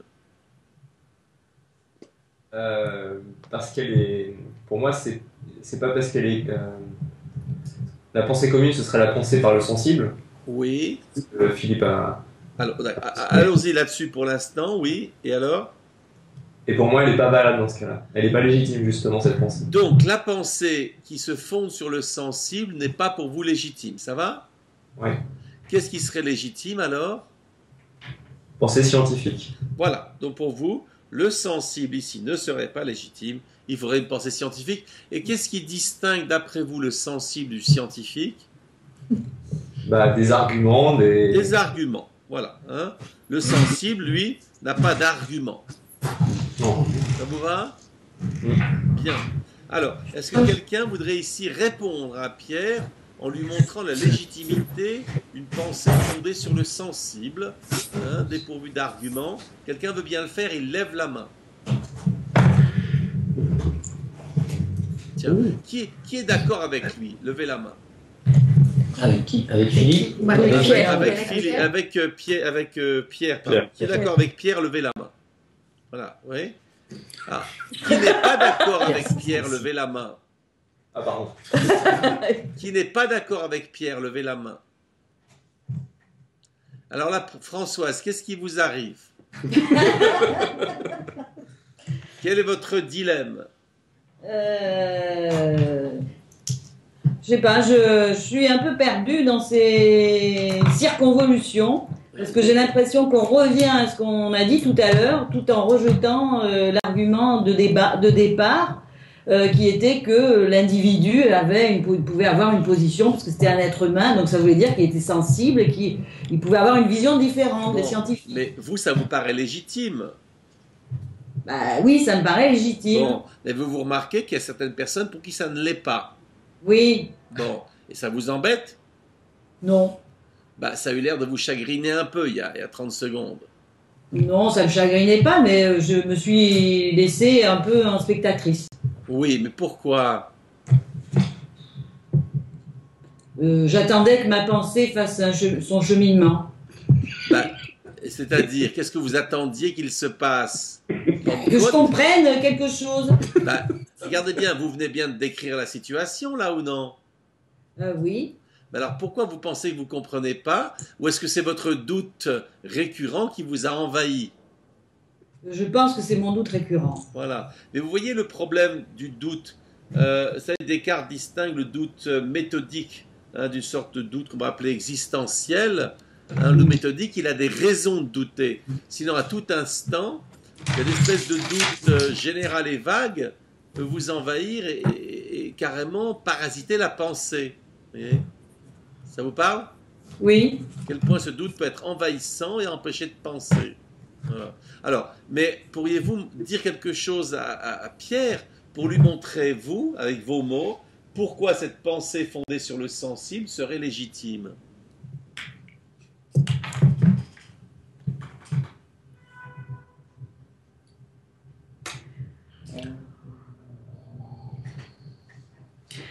Cette pensée est légitime parce que je suis dans le monde réel, je vois des phénomènes et donc j'en tire des conséquences. Bien, on va prendre ça. Vous venez d'entendre ça, Pierre? Oui, j'ai entendu. Oui. Est-ce que ça a du sens ce qu'elle vous dit? Je veux bien que tu répètes. Répétez-lui. Vous voyez comme quoi il apprécie votre pensée. Vous voyez, répétez-lui. Il ne se lasse pas. Je perçois le monde à travers mes sens. Et donc, je me fais une opinion à partir de ce que je vois. Voilà. Alors, Pierre, vous avez entendu? Oui. Est-ce que c'est vrai ce qu'elle dit? Oui. Oui. Et en quoi ça vous pose problème alors? Ça n'empêche que c'est pas légitime. Mais dites-moi, qu'est-ce qui va pas dans ce qu'elle vous dit? Est-ce que vous basez au quotidien sur ce que vous voyez pour déterminer le cours de vos actions ou non? Ah oui. Bah alors en quoi ça serait pas légitime? Bah parce que c'est pas comme ça qu'on peut construire des choses stables. Non mais attendez, est-ce que vous utilisez vous au quotidien ce type d'opération? Pour traverser la rue par exemple? Oui ou oui. non? Oui. Mais alors pourquoi vous voulez nier quelque chose dont vous-même vous vous servez au quotidien? Vous voyez le problème avant de répondre? Vous voyez le problème? Pas trop, en fait. Ben, par exemple, tenez, est-ce que vous connaissez des gens qui veulent nier, par exemple, la valeur de l'argent? De, oh, l'argent, je m'en fiche, ou ça compte pas, des trucs comme ça. Vous avez déjà rencontré ce genre de personnes? Oui, oui, oui. Mais pourtant, ces gens-là, vous savez qu'ils vont au magasin pour acheter des choses et qu'ils travaillent pour gagner de l'argent. Oui. Vous voyez le problème que je vous pose? Oui, je vois. Oui, oui. Mais dans leur discours, ils vous diront, oh, l'argent, c'est rien. Vous avez déjà rencontré ce genre de personnage? Oui, tout à fait. Ouais. Est-ce que vous voyez une contradiction? Il y a une contradiction, ouais. Quelle est-elle? Eh ben, il y a une différence entre ce qu'ils pensent et ce qu'ils font. Voilà. Bon, maintenant, vous pensez que cette pensée commune n'a pas de légitimité, ça va? Oui. Mais pourtant, vous l'utilisez. Oui. Ah, donc est-ce que vous faites une distinction entre ce que vous dites et ce que vous faites? Oui, bah oui. Et comment vous appelez quelqu'un qui dit autre chose que ce qu'il fait? Ça s'appelle comment? Un menteur? Ah, y aurait-il une sorte de mensonge dans ce que vous nous dites?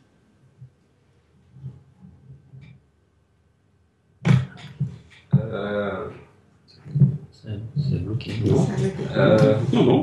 Si, si. Ça a bugué. Non. Pour moi, c'est bon. Hein, pour moi, c'est bon. C'est bon, nous. Donc, y aurait-il une sorte de mensonge dans votre affaire?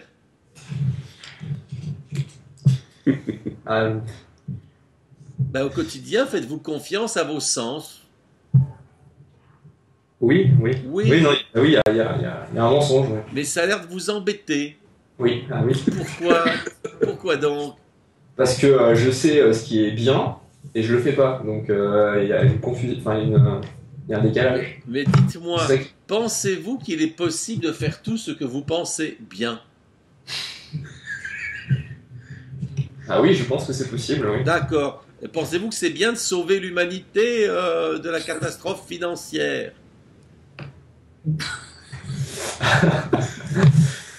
Non, parce qu'au FMI, ils cherchent quelqu'un comme président. Donc, moi, je viens vous soutenir. Il y a pas...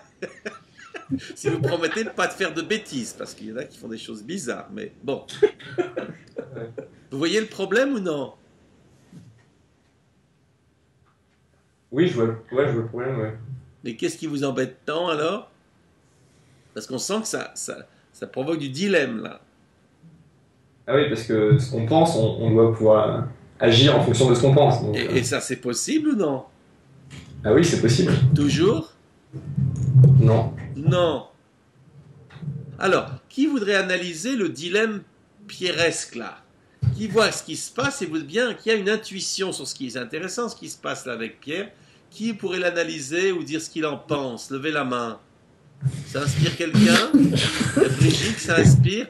Demandez à quelqu'un qui lève la main. Que penses-tu de ce que je raconte? Allez-y. Brigitte, que penses-tu de ce que je raconte? Je pense qu'il y a le dilemme, il est dans une différence entre ce qui est vécu dans le monde sensible et ce que Pierre aurait comme se donnerait comme devoir ou aurait comme idéal de faire, hein, et qui est voilà, qui est sur un autre plan, un peu inaccessible. Alors, quels sont les deux concepts qui s'opposent ici, d'après vous, dans la pensée de Pierre? Il y a le monde sensible et le monde idéal. Bien. Est-ce qu'en effet, il semble y avoir une sorte de fracture comme cela chez vous, Pierre, quand on vous écoute parler? Oui. Oui, vous voyez, vous vivez dans un monde aristotélicien, il n'y a pas de problème, hein, entre ce qu'il y a le monde sublunaire et le monde céleste. Vous connaissez ou non? Non. Bah, voilà. Il y a l'idée de justement une sorte de perfection, qu'on veut envisager. Et puis en effet, bah non, on est là où on est, et le monde il est uniquement comme ça. Ça vous parle qu'il y a une sorte d'imperfection dans le monde? Oui. Par rapport au schéma idéal que vous avez, ça va?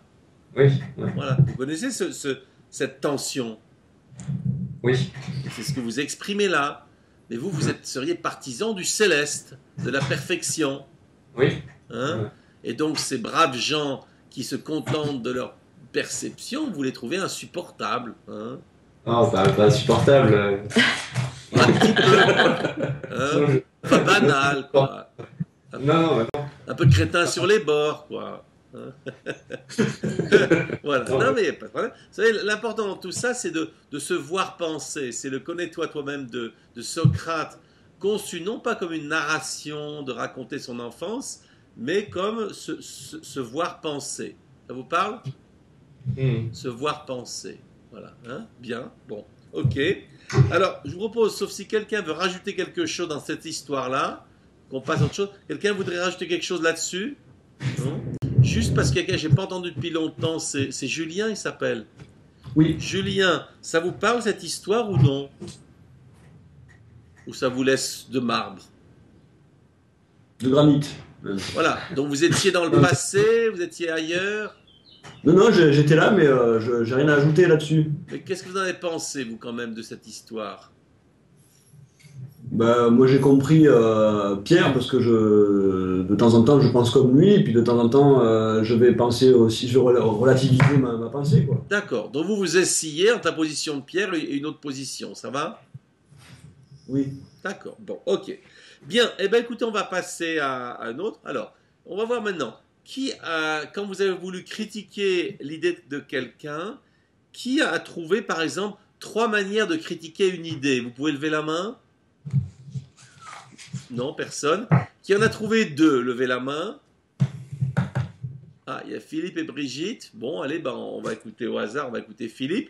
Philippe, vous deviez critiquer quelle idée, vous? L'idée donc de Julien, si j'aime une personne, j'aime être souvent en sa présence. Alors, si j'aime une personne, j'aime être souvent en sa présence. Voilà. Alors, vous avez trouvé 2 manières de la critiquer, c'est ça? Oui. Alors, on va prendre déjà la première, allez-y. Souvent est un élément quantitatif. L'amour est qualitatif. Or, quel est le problème de ce quantitatif, pardon?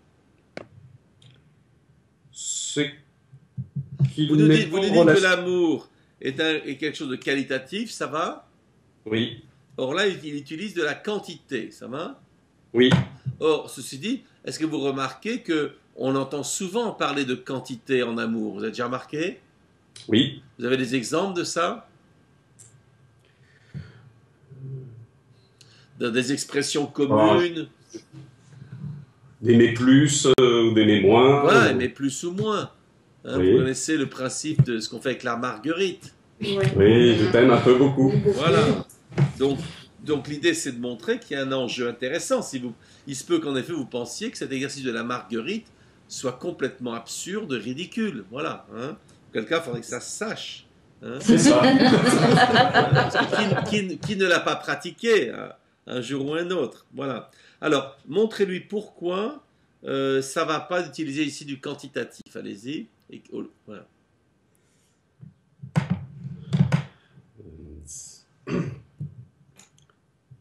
L'amour étant un élément qualitatif, soit il y en a, soit il n'y en a pas.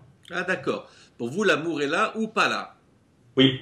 Mais là, son quantitatif porte sur le fait qu'il y ait de l'amour ou pas, ou porte sur autre chose?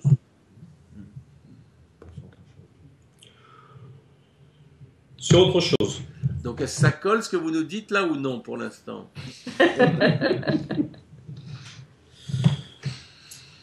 Non. Non. Alors on réessaye. Qu'est-ce qui ne va pas dans le quantitatif ici? Ou en fait, c'est pas ça le problème? Enfin, il me semble que ça reste ça, parce que la présence... Expliquez pourquoi. Le souvent est en rapport avec présence, oui, et pas avec amour. Oui. Mais de la même manière, je considère que la présence n'est pas un élément quantitatif. Pourquoi? puisque on peut être tout le temps présent. Ah d'accord, donc dans l'amour, la présence est permanente. Oui, Donc l'idée d'être souvent en présence n'a pas de sens, ça induit des quantités, alors que pour vous, il y a une permanence. Ça va? oui. D'accord. Hein? Alors, on va voir Julien. Julien, comprenez-vous la critique qui vous est faite? Oui, j'ai compris, oui. Alors, est-ce qu'en effet, on peut vous critiquer de dire que c'est pas de l'amour, votre affaire, parce qu'il y a des fois où vous n'êtes pas présent? Parce que c'est pas l'amour parce qu'il y a des fois où je suis pas présent. Oui, qu'on peut vous dire, tu C'est-à-dire ne que m'aimes pas, Julien, si je suis Juliette, je dis Julien, tu ne m'aimes pas parce que tu n'es pas toujours présent. Ça a du sens ou non? je n'aime pas, je suis pas toujours présent. Ah oui, puisque si vous êtes souvent en sa présence, ça veut dire que des fois vous ne l'êtes pas. Qu'est-ce que Françoise dit? Non, non, j'ai rien dit, simplement je lui faisais signe d'écouter plutôt ce que vous disiez. Ah, vous vous occupez de lui. J'occupe de moi. Françoise coach Julien. Non, vous savez, moi j'essaie de comprendre les dynamiques dans un groupe. Donc Julien, il a un coach, c'est Françoise, c'est ça? Et dites-moi, Julien, elle vous coach souvent, Françoise, comme ça? D'accord, d'accord. Je comprends que Françoise ait du mal à suivre, elle est très occupée, elle a deux boulots. Suivre, participer et coacher Julien. Voilà pourquoi elle est perdue. Voilà. Mais est-ce que vous avez des doutes, Françoise, quand vous coachez Julien? Vous n'en avez pas? Je n'en ai pas. C'est ça. J'ai déjà remarqué que les êtres comme ça, ils ont beaucoup de doutes pour eux-mêmes, mais quand il s'agit des autres, tous les doutes disparaissent. Là, ils savent. Vous avez déjà remarqué? Oui, j'ai déjà remarqué. Oui. C'est intéressant, non, comme phénomène? Ah, très intéressant. Et comment vous expliquez ça, vous? J'explique pas. Ah ben, on va essayer, parce que c'est intéressant. Pourquoi on aurait des doutes pour soi, mais pas pour les autres? Quelqu'un a une idée? Non, personne? Bon, tant pis. Oui, allez-y, Philippe, en avant. On utilise plus facilement son esprit critique pour les autres que pour soi-même. Mais le doute relève de l'esprit critique ou non? Non. Ben, qu'est-ce qu'on fait le quand on doute sinon critiquer? Je voyais le problème du doute de Françoise comme on l'a défini tout à l'heure, c'est-à-dire comme une indécision. Oui, mais s'il y a de l'indécision, est-ce qu'il y a de la critique?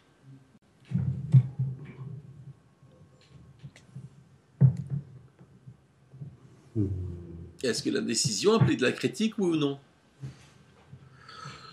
Non. Ben, est-ce que l'indécision veut dire qu'il y a au moins deux idées? Oui. Et ces deux idées, est-ce qu'elles vont dans le même sens ou elles se contredisent? Se contredisent. Donc, est-ce qu'il y a de la critique? Oui. Voilà. Est-ce que le doute n'est pas fondé sur l'idée même de critique? Oui. Et vous avez remarqué que les personnes qui doutent beaucoup sont très critiques d'eux-mêmes. Des autres. Oui. Mais quelqu'un qui est indécis, est-ce que cette personne a du mal à assumer sa propre existence? Oui. Hein? Et d'ailleurs, si elle est critique des autres, est-ce qu'en fait déjà elle est critique d'elle-même? Oui. Hein, disons, hein? Mais alors pourquoi cette même personnage, quand il parle aux autres, aurait l'air dépourvu de doute? Ou en fait, si, il y a du doute. Il y a du doute. D'accord. Donc, comment vous le dites? Où est le doute quand il critique autrui?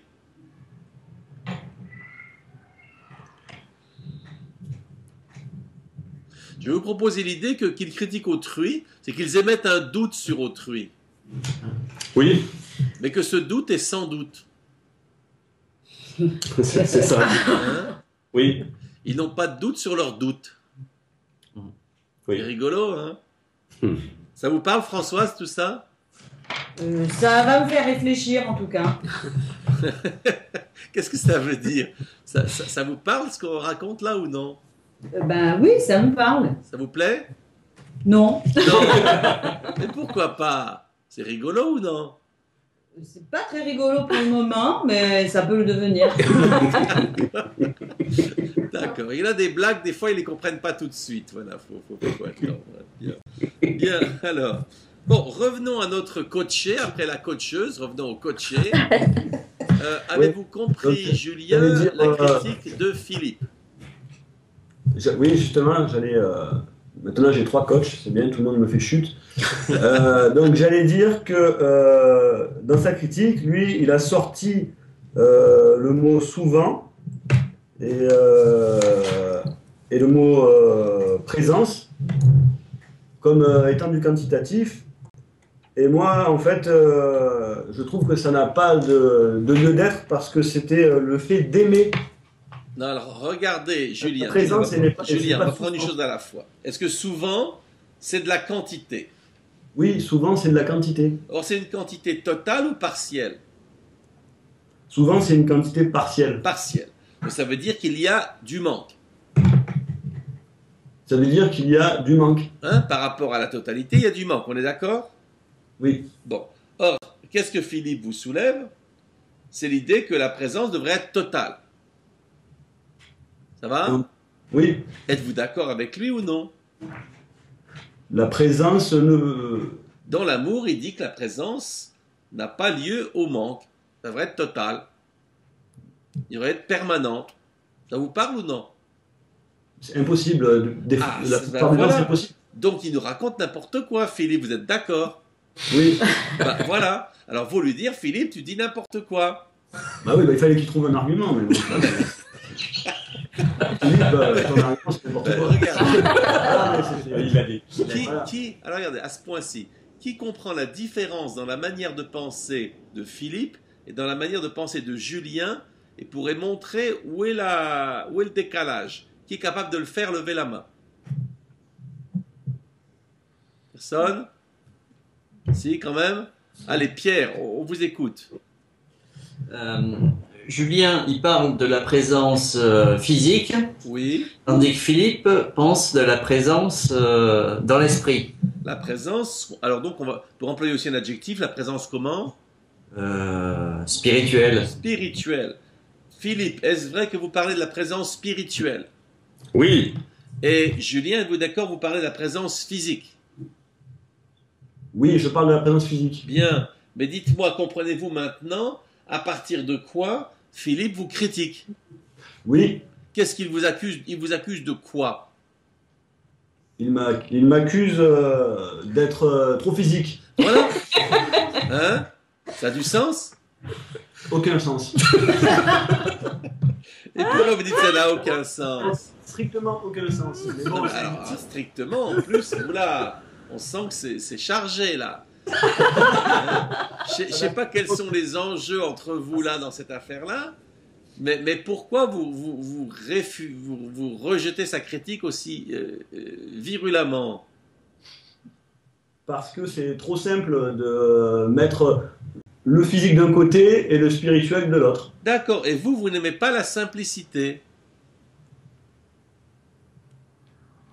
Elle n'existe pas, la simplicité. Non, mais attendez, ouais, d'accord, donc on va la rayer du dictionnaire, alors. Le mot devrait être banni du dictionnaire, c'est ça? Oui. D'accord, écoutez, hein, est-ce que vous voyez le côté radical de votre affaire de bannir la simplicité du dictionnaire? Je suis dans l'exercice radical. Non, non. Ben, soyez radical, voyez-vous ce qu'il peut y avoir d'absurde dans votre position, là? Bien sûr, oui. Qu'est-ce qui est absurde? Ben, le fait de cloisonner les choses. Voilà, êtes-vous en train de cloisonner? Oui, je suis technicien moi aussi. Oui, et est-ce que c'est pas ce dont vous accuse justement Philippe, qui est de cloisonner l'amour à de la quantité, à du physique? C'est ce dont il m'accuse, oui. Mais est-ce que cette accusation, visiblement, semble avoir du sens ici? Elle n'a pas de sens parce que j'ai parlé que de l'amour physique. Mais, Non, mais nous, donc, on vous écoute parler depuis tout à l'heure. Oui. Est-ce qu'en effet, Philippe semble avoir raison en vous disant que vous, justement, cloisonnez dans le physique et la quantité. Semble-t-il avoir raison.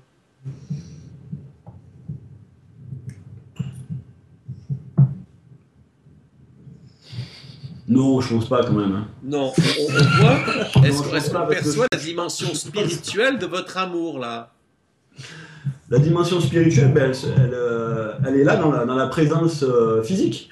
Pourquoi il n'y aurait Oui, pas non, de mais spirituel dans le physique? dites-moi, êtes-vous en train de mettre une chose en son contraire, là? Pensez-vous, dès qu'il y a un physique, il y a de l'esprit, pour vous? Ben, chez les hommes, oui. D'accord. Donc, quand Monsieur Strauss-Kahn s'occupait de la ménagère de l'hôtel, c'était un acte de spiritualité, c'est ça?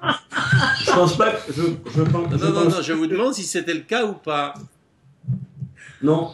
Non. Pourtant, d'après ce qu'on sait des rapports de police, il y avait bien une présence physique. Vous êtes d'accord? Oui, mais il n'aimait pas. Non, mais attendez. Attendez, on fait une chose à la fois. D'accord. Hein? Ça vous va, dans ce cas-là, c'est pas parce qu'il y a physique qu'il y a spiritualité. Vous êtes d'accord? J'ai pas besoin d'une présence aussi rapprochée Non, que pas- Strauss-Kahn. voilà. Je parlais pas de ça. Julien, qu'est-ce qui vous arrive là? On dirait quelque chose est en train de vous embêter. Qu'est-ce qui vous embête dans tout ça? Ben, parce que vous sortez du contexte que j'ai dit. Voilà, vous avez tout compris. Maintenant, voyez-vous l'intérêt de sortir du contexte que vous avez fabriqué? Ben, à part l'exercice, non. Alors, qui pourrait expliquer à Julien pourquoi Oscar fait ces choses vilaines, comme de sortir du contexte qu'il a fabriqué? Levez la main, ceux qui envoient le sens, c'est pour l'expliquer. Voilà, levez la main. Et Julien demande à quelqu'un pourquoi Oscar fait ça. Pourquoi Oscar fait ça?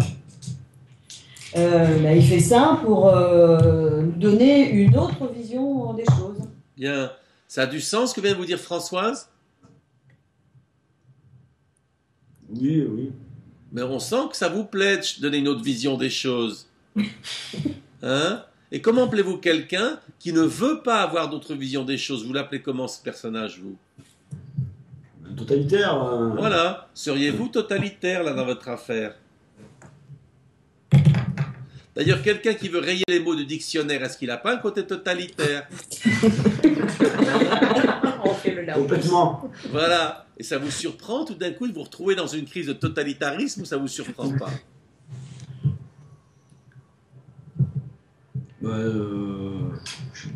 Oui.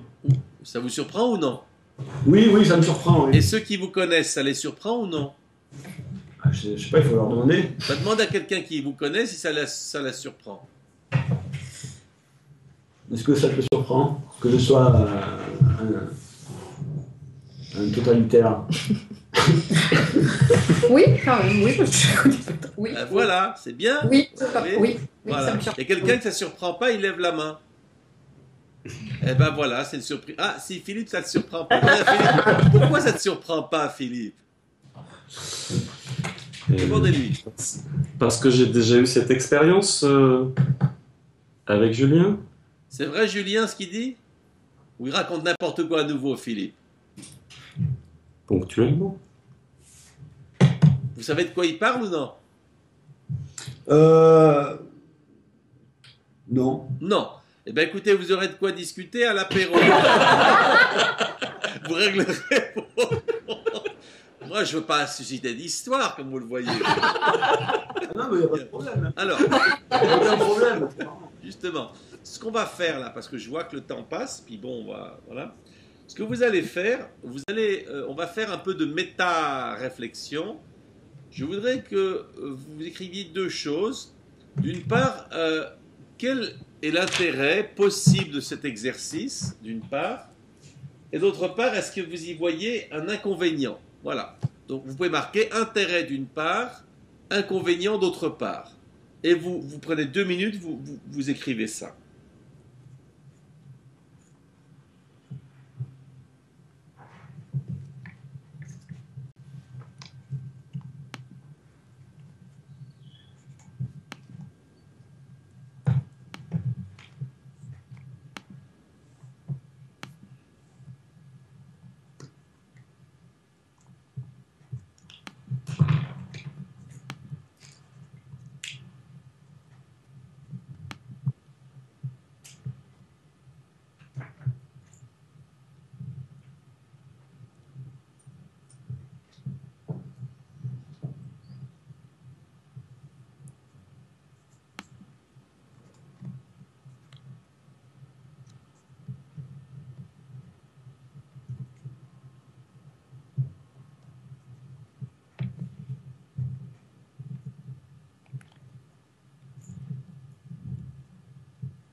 Voilà, donc ce qu'on va faire maintenant, on va s'arrêter d'écrire, vous pourrez finir oralement.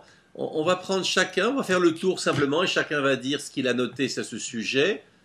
Peut-être faire. Bon, Pierre, tiens, à ma gauche. Si vous voulez démarrer, puis on va faire le tour de la table, allez-y. Alors l'intérêt de l'exercice, moi j'ai dit que ça te permettait d'aller plus en profondeur. Ok. Avez-vous vu un inconvénient? Oui, j'ai dit que ça n'aboutissait pas à un accord. Ok, bien. Et on continue. Alors dans les inconvénients, j'ai mis que ça pouvait secouer. Je pense que des fois, ça, effectivement. Les intérêts, alors ça oblige à se voir fonctionner, j'adore. Ça permet d'avancer.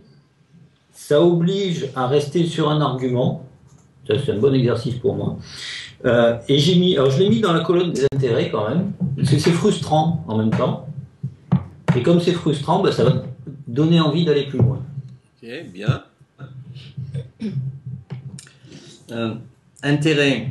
Donc, cela permet de se voir de l'extérieur, de se voir différent de ce qu'on s'imagine projeter. Et donc, ça améliore notre connaissance de nous-mêmes.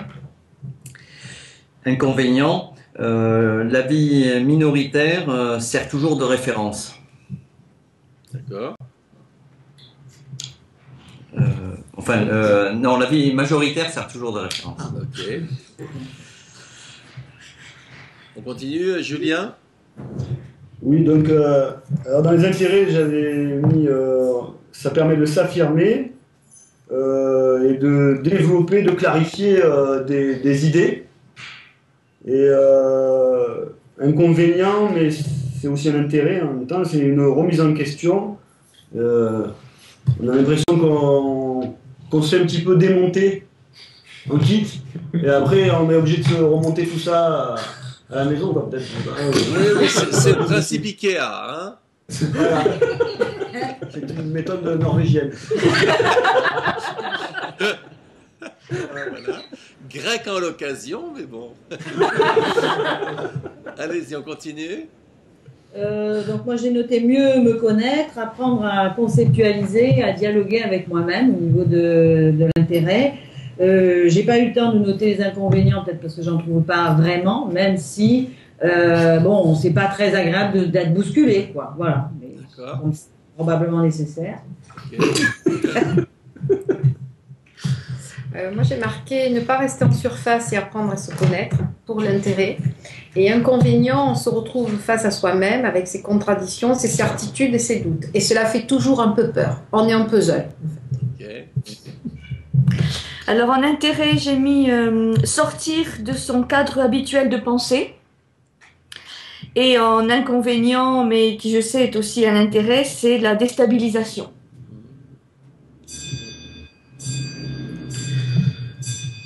Intérêt, se voir penser, changer ses opinions, comprendre les autres. Pas d'inconvénient. D'accord. Et je vois qu'il y a une jeune femme, je vois plus ou moins au fond à droite. Elle a un commentaire à faire, tant qu'à être là. Oui, j'ai un petit commentaire. Il faut qu'elle parle fort parce qu'elle est loin du micro, alors elle se rapproche. Je ne sais pas pourquoi elle s'est cachée dans le fond d'ailleurs. Elle est arrivée tard, très tard. Ah, alors ça c'est impardonnable. Alors je prends la punition, elle était au coin. Voilà, j'étais au coin. Et bien, par rapport aux intérêts, j'avais mis qu'on pouvait réfléchir plus en profondeur et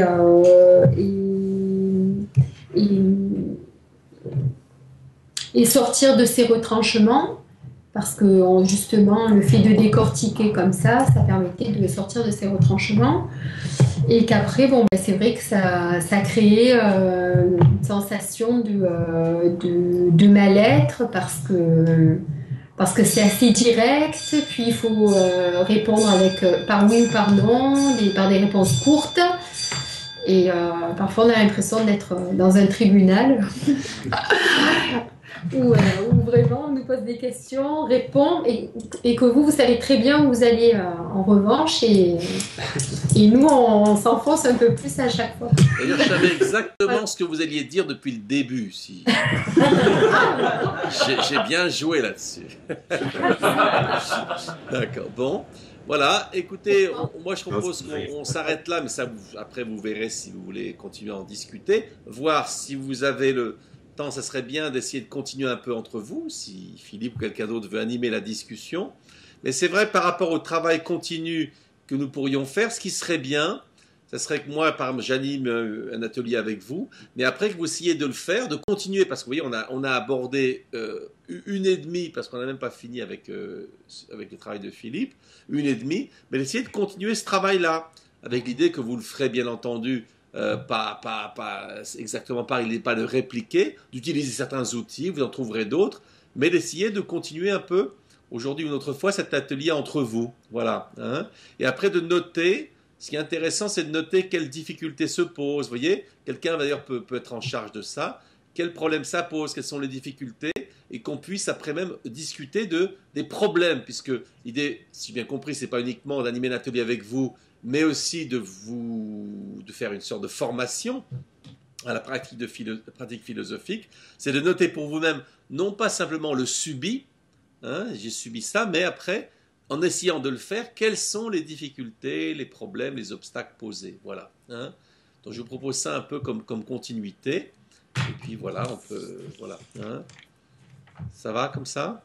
Voilà. Très bien. Est-ce que quelqu'un, ceci dit, a une question ou un commentaire à faire autre sur la pratique elle-même ou pas pour l'instant? Bon, voilà. Ben, écoutez, on va rester là. Et puis Philippe me rendra compte après de vos discussions ultérieures. Je suis sûr que vous allez papoter encore un peu au minimum. Voilà, voilà. Hein. Donc j'attends de vos nouvelles. Et puis je vous remercie parce que moi j'ai trouvé ça très, très sympathique. J'ai pas eu besoin, ce qui n'est pas évident en distance de faire que les règles se fassent, mais bon, je vois qu'on a bien joué le jeu. Je vous en remercie, puis je vous dis à une prochaine alors. Merci énormément. Merci Oscar. Au revoir Isabelle, au revoir Oscar. Au revoir. À bientôt.